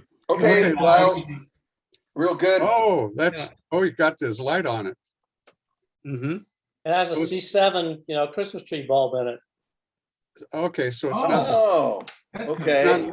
It's not like the Sylvania Halo light. It's just a light in there. Oh, Christmas tree light, yeah. Uh-huh. Hey, also FYI, I found on this Tony the Tiger here, I got to look and it says copyright 1980 Kellogg Company on it. It's a little newer than I thought. Yeah.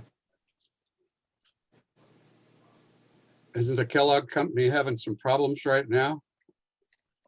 I don't know. They're on strike or something? Oh, are they? I hadn't heard Yeah. that one. Could be. So you better get your Cheerios now.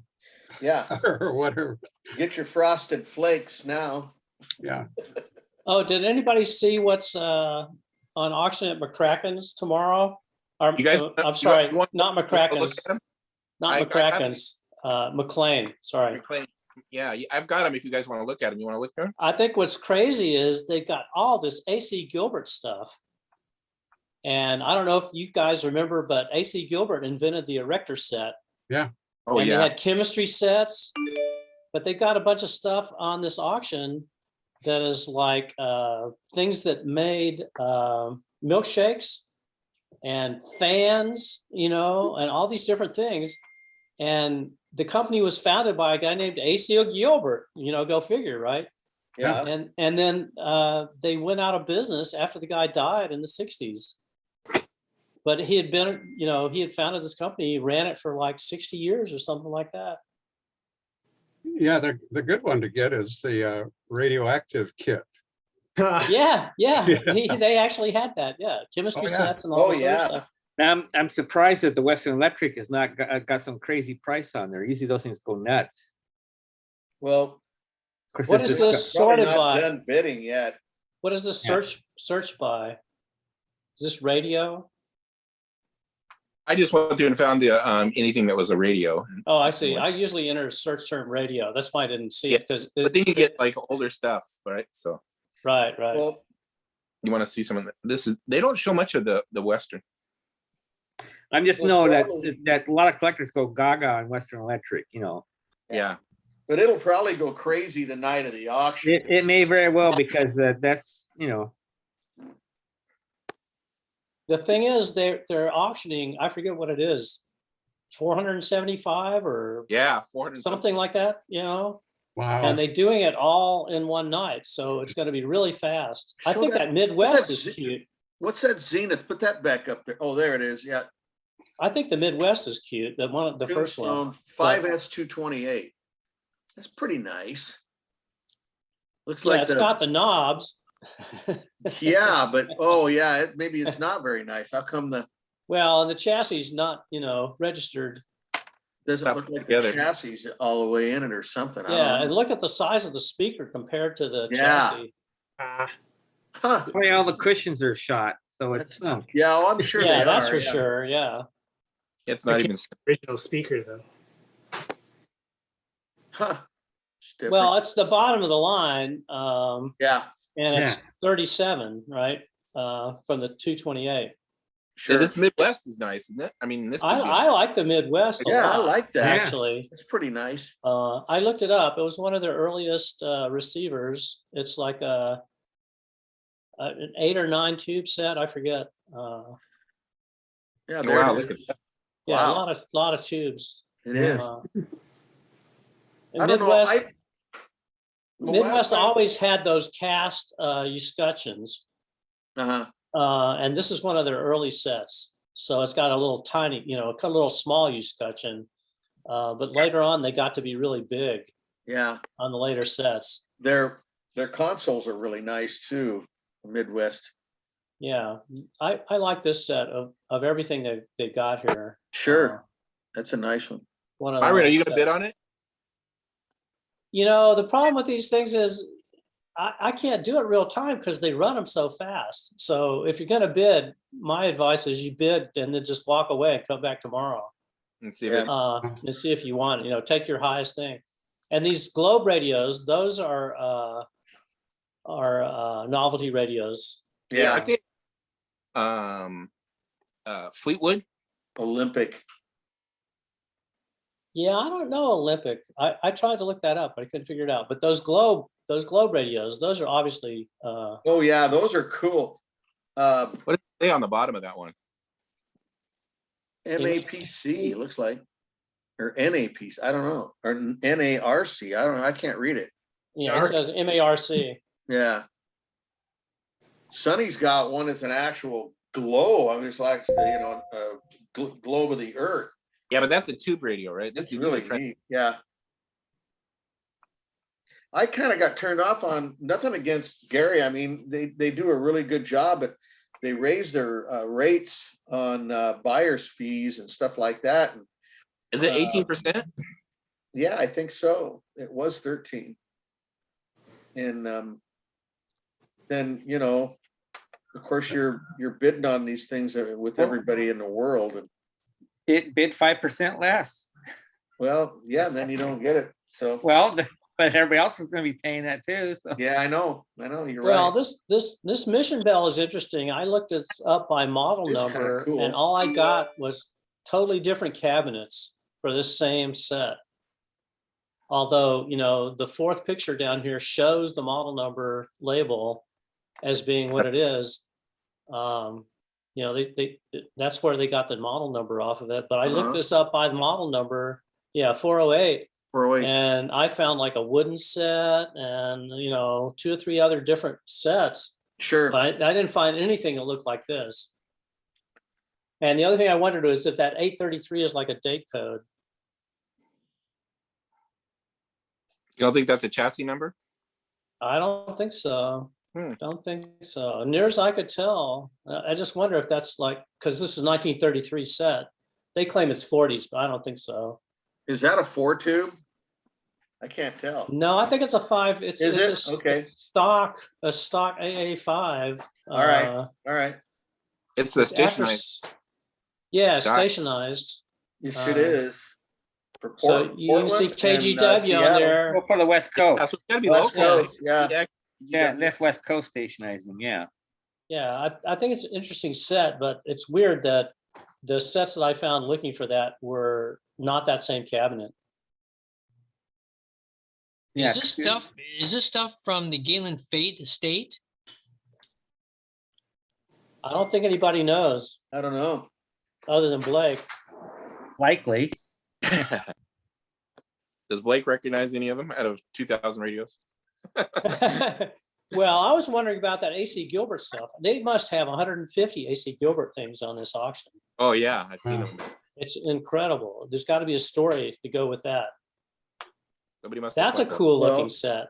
If they got it in an estate sale or something where somebody was just crazy about that stuff, you know, and then they ended up getting all of it.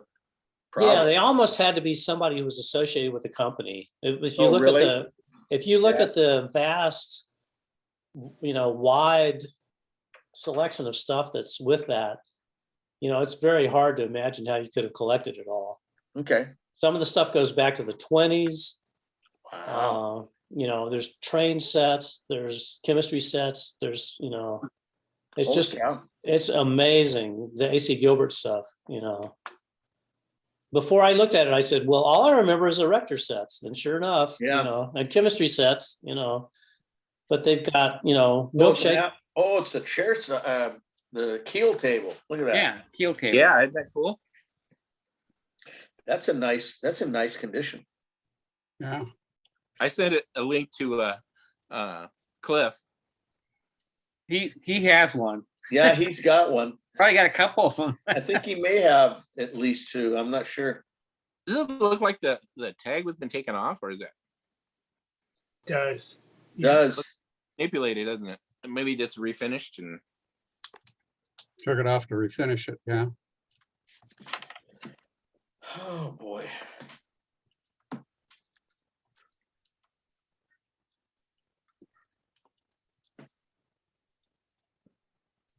Zenith Can I think about this one? 10S 566. That's nice. called a sleeper. A sleeper. Huh. It's Got different. some neat Merle. Look at that.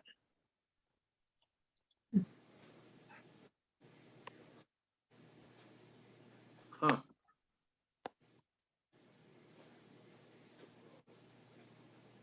Yeah, see sleeper. Yeah.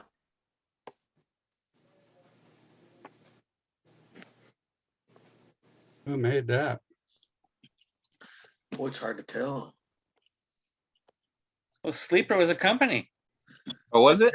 They might have been, yeah. Yes, 1920s, yeah. What was it? Or were they? Yes, all it together? was. Yes, Sleeper radio, yes, definitely. Yeah. Heat knobs turn to the left as far as possible. This will save your tubes. Yeah, you look in the, you know, Wow, that's neat. Alan Douglas's books, Radios 1920s. There's a section under Sleeper radio. Oh, be darned. Okay.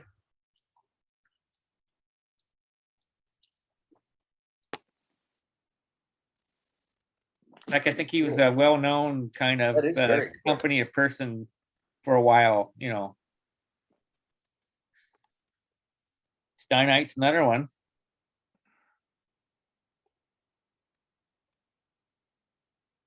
That was an expensive radio, wasn't it, back in the day? Well, all those were really, and you Really expensive, rich people's radios. licensed under a Hogan patent.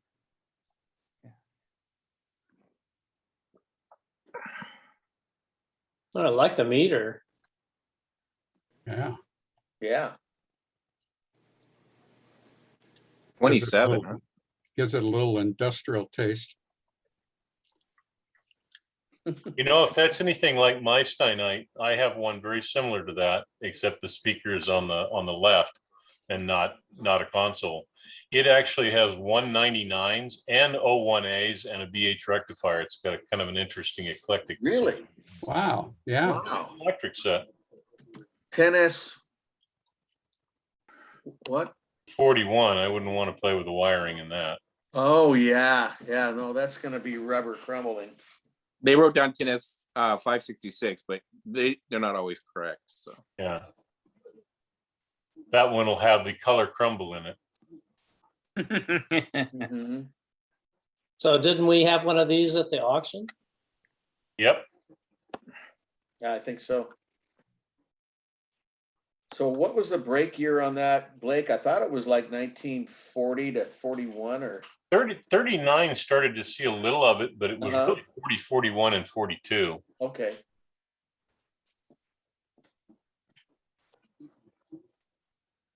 it's American Bosch is kind of interesting. Yeah. Yeah, which includes the early transoceanics. A little bit of veneer work required. Veneer looks a Yeah. little messed up. I'd not heard of Macmillan. Well, I mean, as far as the a one that radio, went to the North Pole. right? Not as a radio brand though. Yeah. They were probably capitalizing on that.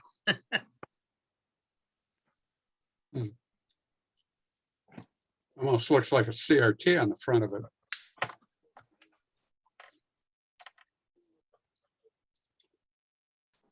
It's an Edison.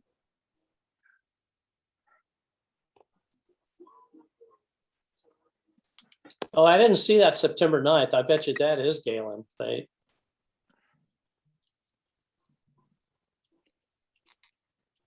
Wonder if that's got a 2S, 4S tube in it. I've worked on one Edison in my lifetime, and I think that was it. Green chassis. One of those tubes up there is a 2S, 4S. What is that, Blake? I forget. It's been 35 years since I restored the radio, but there is, as I recall, there's not it's either a 2S or a 4S, same tube. Yeah, I want to say it was in the detector circuit, but I'm It looks not. like they put. It looks like they put an electrical switch right there, right? Looks like it's added there. I don't know. That old kind with Yeah. ceramic and brass. Yeah. Looks original-ish. Yeah, knob and tube-ish. Well, it's Yeah. it's in that era anyways, that whether Yeah. it's added or Hero, right? is that probably asbestos underneath the radio there too, underneath the Oh, chassis? that white Could stuff. be. Yeah, oh Wouldn't boy. be surprised. Most likely. Yikes. Yeah, there's a lot of it in there under both of them. There is. Type 8P. Wow. I think most of the Edison consoles, the C4, C6, all those C5s, they all came out in 31. They said this is 1920s radio. I think that's incorrect. They're often wrong. It looks old. Yeah, but those look like kind of like octals, don't they? Still low. I'll put a bid in on it. I've never bought anything for them. I'm too cheap. The hard part is you got to add 18% to everything, right? I mean, Yeah, Yeah, it is. and I'm really cheaper than that. Oh, I look think at this is that. really cool. But Now there's a novelty radio. isn't that cool? Little That satellite. is cool. Look at that. That's neat. Crystal set, right? Yeah. Yeah. Yeah, I think it's a crystal set. And I've it's tried in to get Aurora. Aurora model 1605. Aurora in Aurora. Does Yeah, that say that the price is $598? I don't know. I can't tell. It's On the moving up and box? down. Yeah, I think that's right. yeah, 598. Well, it Really? says kit number and it has a -9 or 5.98, so maybe. Maybe. That seems Seems like expensive. about the right price. Oh, Receives you already local think that is, broadcasts. Receives I local agree, but broadcasts. Foreign stuff. That's pretty spendy for back then though, isn't it? yeah, that would be a lot of money, I think. That would That's be. true. That's true. But this is very high-end looking, you know? Yeah, that's true. That's capitalizing on Sputnik. Yeah, satellite radio. It's got to be 60. No batteries required. And no satellites heard. Oh boy, space age design. Let me see if I can show you some sets. You want to look at some of those chemistry sets? So it must have been after Sputnik then, right? Yeah. Yes, Sputnik was 57. Yeah.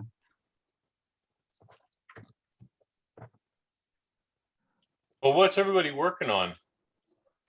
Since I know I'm not buying any of that. Well, I'm working on a Philco console model 14. Your Philco from hell.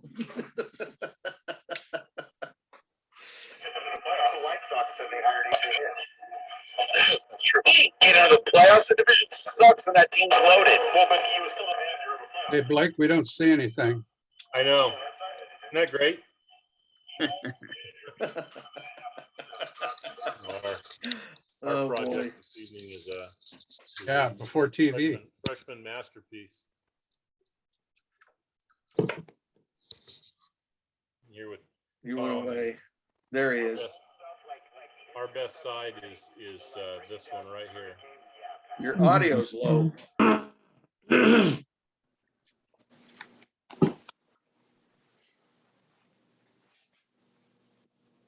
Well, what you got there, Pat? I've got an empty bench, nothing on the bench, working on nothing. Oh, I'm working on a Silvertone 4206. So I recapped it and the AM plays beautifully. It's all nice, but I Whoa. can't get the FM to work. And I don't have any FM diagnostic experience yet. So I'm wondering if anyone's going to do any training classes for FM. I talked to Mike. He says it's the same as AM, but I don't feel real comfortable Well, trying to diagnose this. I didn't say it was the same as AM, but I mean for diagnosing it, Similar, yes. you want to find out, go through the same procedure to find out where you're losing your signal. Yeah, like I said, I recapped the whole thing and the AM plays beautifully. And I thought, well, maybe the FM would work, but it doesn't. It's just, it's total dead. Did you check to see if it's got a local oscillator? I'm not sure what that means. Oh, You need to take a training class. take another known good radio and tune it 10.7 megahertz above where you're trying to receive. Mhm. And then see if the known good radio picks up a signal from the radio you're working on. Just like we used to do at WRNO, Pat. We used an AM radio to do it for the AM radios. You can do the same thing for FM. He's absolutely could- right. Pat, you could use your Polaroid radio to do that with. Yep. Tune it down Yep. to 88 and start looking You could. around 99. Yeah. Okay, so this radio, I set at 88 and then the Polaroid camera, I set at 98 roughly. 98 or 99. 10. Yeah. Yeah, just Exactly. 10.7 Yep, megahertz that's right. different. 10.7 difference. Yeah. Yeah, that's typical for the.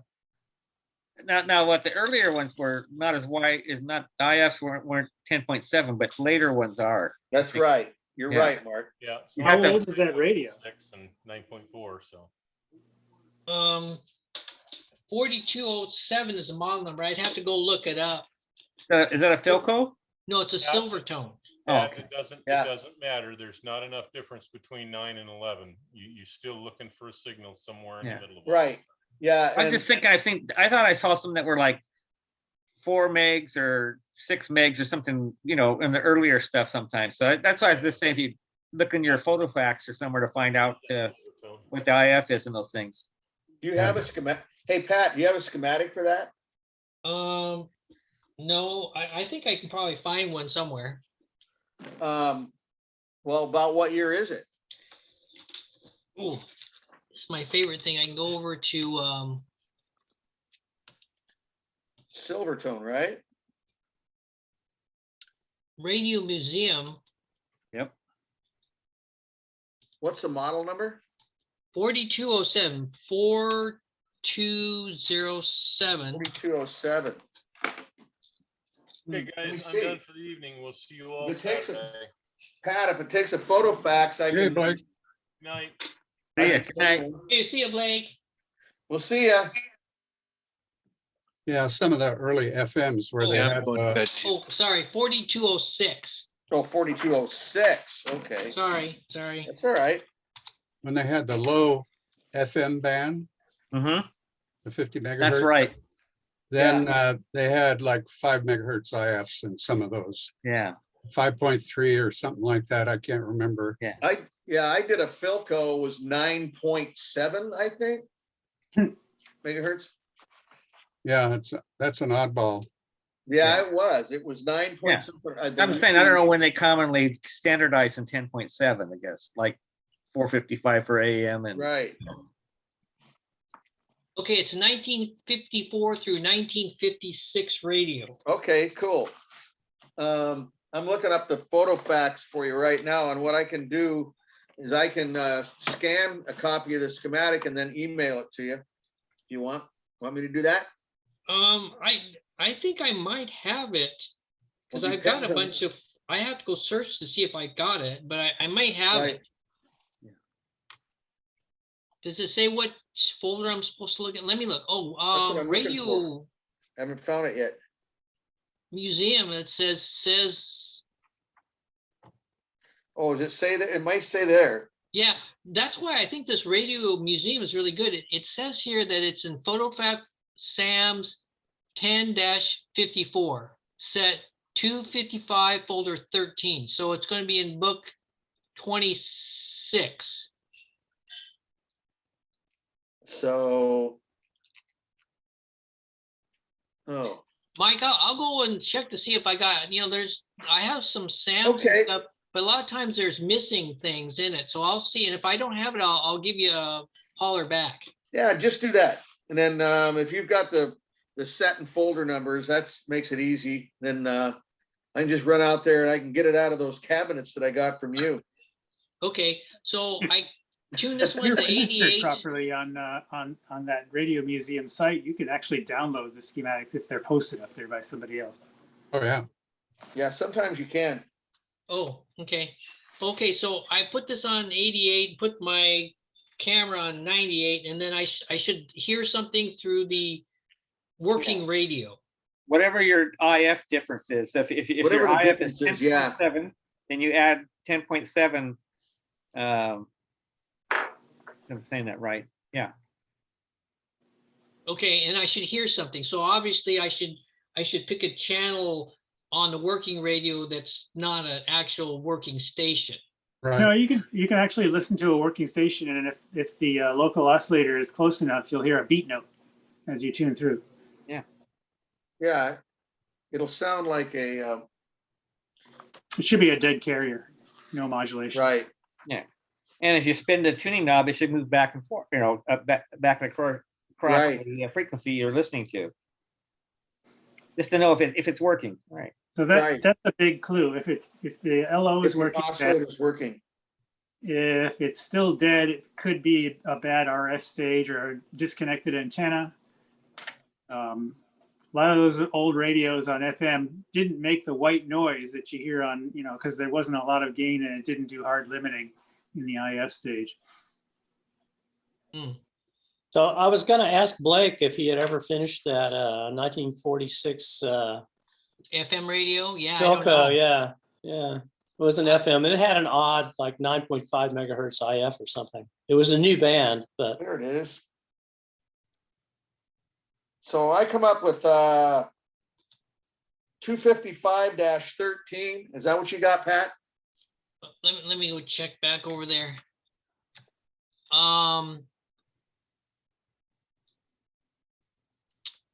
Yeah, 255.13. So Yeah, that's what I what, got. Yeah, book 255-13. 26. I've got that. If you don't have it, let me know, because I know I've got it. I'm pretty sure I've got it. Okay, so I know Blake was saying I was trained on that, but it's been so many years ago, I forgot what you're supposed to listen to when it's, for the difference between the IF, the 455 on the AM stations. I forgot what you're supposed to listen for, so, okay. Well, if you have what I do, if you have a transistor radio, and let's say if you're doing AM, okay, so you run that, let's say you're at 700, and then you put it up to 1155 or up in that range, or you're going to be moving the dial back and forth anyhow. And then if you put your transistor radio right next to the other radio, then you get that up there near the IF, and you turn the dial back and forth, it'll go whoop, whoop, whoop, whoop, like that. You'll hear that beat note as you turn the dial back and forth through there. That's what you listen for. Cool. Kind of a high, like an oscillation. It'll go whoop, whoop, like that. Oh, okay, so that works for FM as well as AM, okay. Yeah, well. See, that's the thing. When we were trained by Blake years and years and years ago, we never delved into the FM portion of that. So I wasn't, I didn't know that same kind of thing worked. Okay, Mike. So you're going to demonstrate that next time, Mike? Yeah, we've done it before.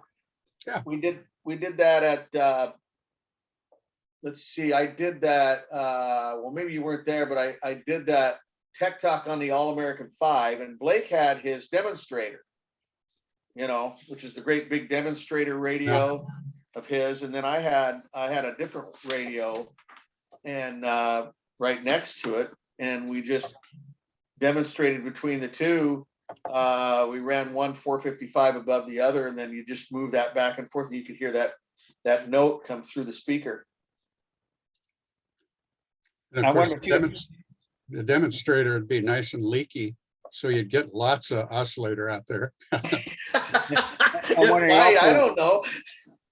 I've not looked, and really haven't paid attention to it, but I'm wondering if they tend to use low side injection on the FM radios, at least especially the earlier ones too. That's pretty rare. It's usually on the high side. Using the high side? Okay, see, I didn't. It's usually okay. That would be kind of rare, but I would think most of them are on the high side. I was just thinking because of the higher frequency oscillator, and yeah. Unless maybe like you were saying, maybe it's something on the early FM. Maybe they did something weird like that. I don't know, Mark. It's possible. Yeah, it's possible. I never really looked into it, so I mean, I know that's what you. That radio's EM site should list. Well, I don't know if it'll tell you what the LO side injection is, but it should tell you the IF frequency. Right. Yeah. Well, even when you're doing that test, even if it's above or below, the one radio is going to be above the other one. The other one's going to be below it. So, you're going to capture it one way or the other. I don't think it really matters. I guess so, yeah. Try both. Yeah.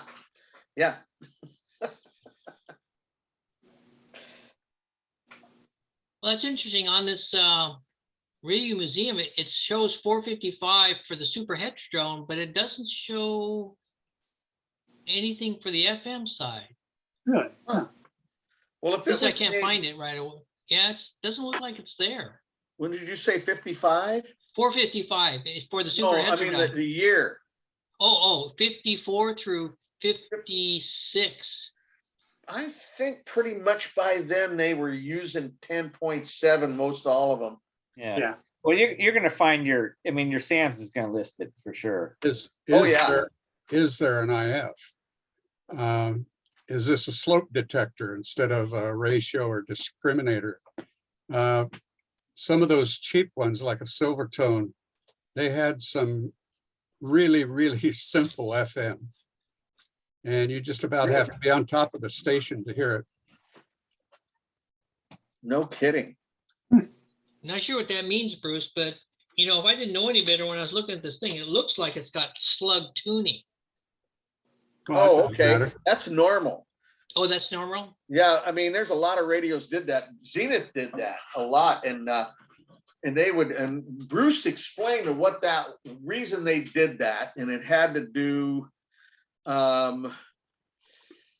with the fact that the FM dial was so compressed compared to the AM dial, right, Bruce? Something along those lines, that it actually worked better using inductive tuning on the FM than capacitive tuning. A lot of it's the losses that you would get with coils and capacitors and how you can balance that out. But like your AM radio, the capacitor is extremely nonlinear, trying to linearize the dial, you know, so the spacing's correct or linear. Yeah. And as distorted as the shape of the capacitors are today, you're still not linear in the AM band. And you're changing the capacitance over a huge range. Okay. Right. Right. And because you're going from 550 to 1500, you know, you're 3 to 1 right there. Right. Right. I can Whereas the demonstrate FM this LO thing right now if you want. Okay. Okay, let me show you what I've got here. Okay.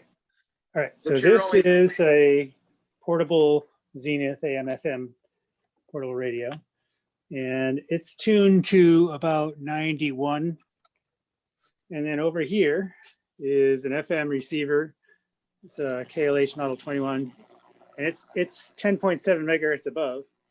And so if I adjust this one's,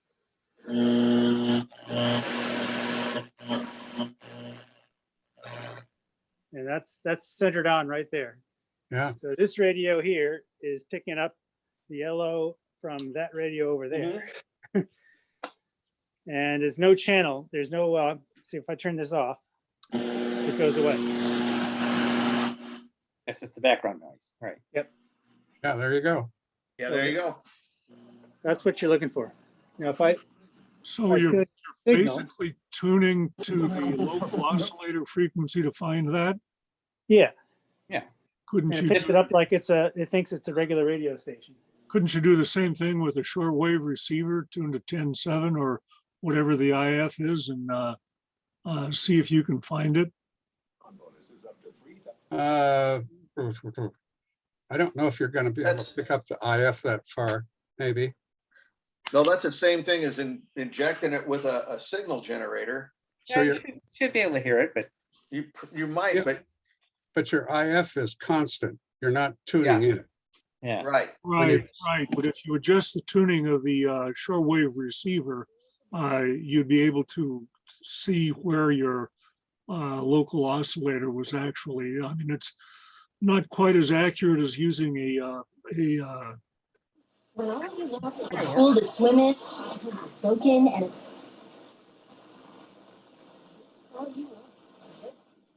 Yeah, if you tune in a signal that's got FM signal modulation on it, like a regular radio station, you might not be able to hear the beat note because when you sweep through it with the other radio, you'll hear it change the quieting. It'll probably capture the signal and just go away, be quiet. It's really hard to hear the little tone that you normally expect to hear with a beat note. To be honest, I haven't tried it with an FM radio, but I know doing it with an AM, it's a lot better if you take and sweep the dial through, like, go from one side to the other, and then it'll hit it and it'll just go, then you'll get that little oscillation note. It'll go whoop, whoop, you hear that tone.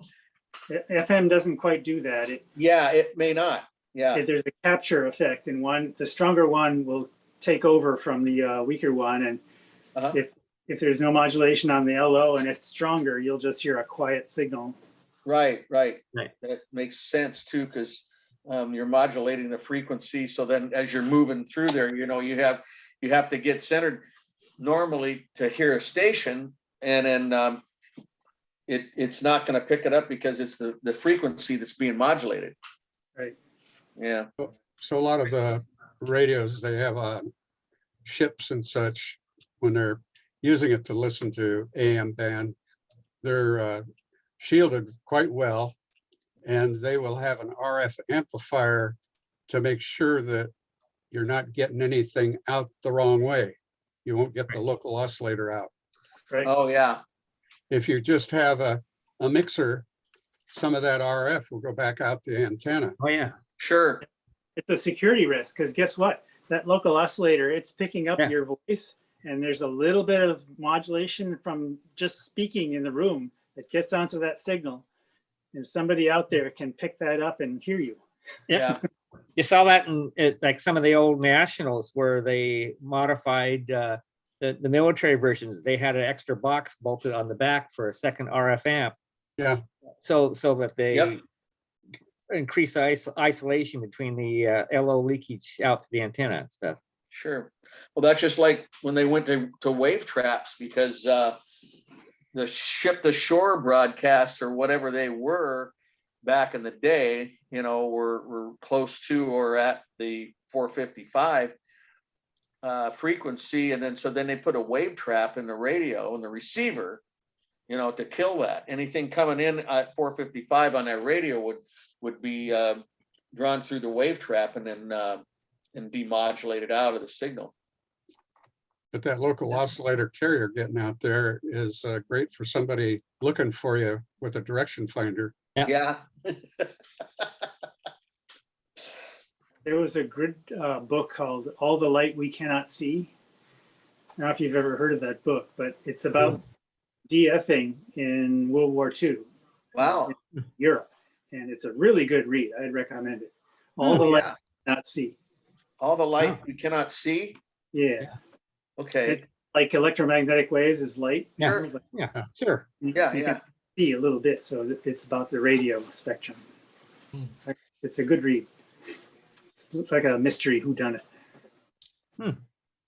Cool. I'm going to sign up. I'm all excited because I got to try this, and I'll let you guys know what happens next week. So. Yeah, do that. Yeah, I Right. don't know. I don't know if it'll work that well on FM, Pat. But and then let me know if you need that schematic. Okay. Okay. And we'll All see right. everyone Saturday for sure. Yeah, let me know, and I can just make a cut rather than email it to you. I'll just make a copy and bring it Saturday. So let me know. Okay, I'll let you know before then. Okay, Pat. Thanks, you guys. Thanks What for all was the it? help. Take You guys care. have a fun time there. What was the model number on May that? exit out too. I'm gonna go in there too. So Hey, Pat, Yeah. what was the model number on that? Oh, okay. It's a silver tone, 4207, 42 Oh, 6. or 6. Yeah, 4206. Yeah. Okay, good enough. Yeah. So I'll take there's a a look. 4204. 4204 is the maroon one. Okay. Catch you later. All right. Thanks. All right, we'll see you. Bye. So they did that. I said that last week too. I'm not trying to repeat myself, but they did that. The Japanese did that, and of course, yesterday being Pearl Harbor Day, but they did that when they were coming into Hawaii, Oahu. They used the Honolulu radio station to hone in on and as a direction finder to get to Pearl Harbor. They knew where it was. I mean, they had the coordinates and all that, but that kind of made it a little easier. They used that radio signal. Plus, they could hear the Hawaiian music at the same time. They said. Well, they didn't have GPS back then, so they had to do something. No. This is all directional on the AM wave, you know. Yeah. All right, gang, it's time for me to feed the dogs and head. Okay. I'm gonna sign out. Good to see you Have again. a great Christmas party, everybody. I wish I could do that, but it's 3.5 hour drive from here. So Yeah, it's understandable. So take care. Maybe hopefully we'll see you next Wednesday. yeah, absolutely. All right. Bye. We'll see you. Bye-bye.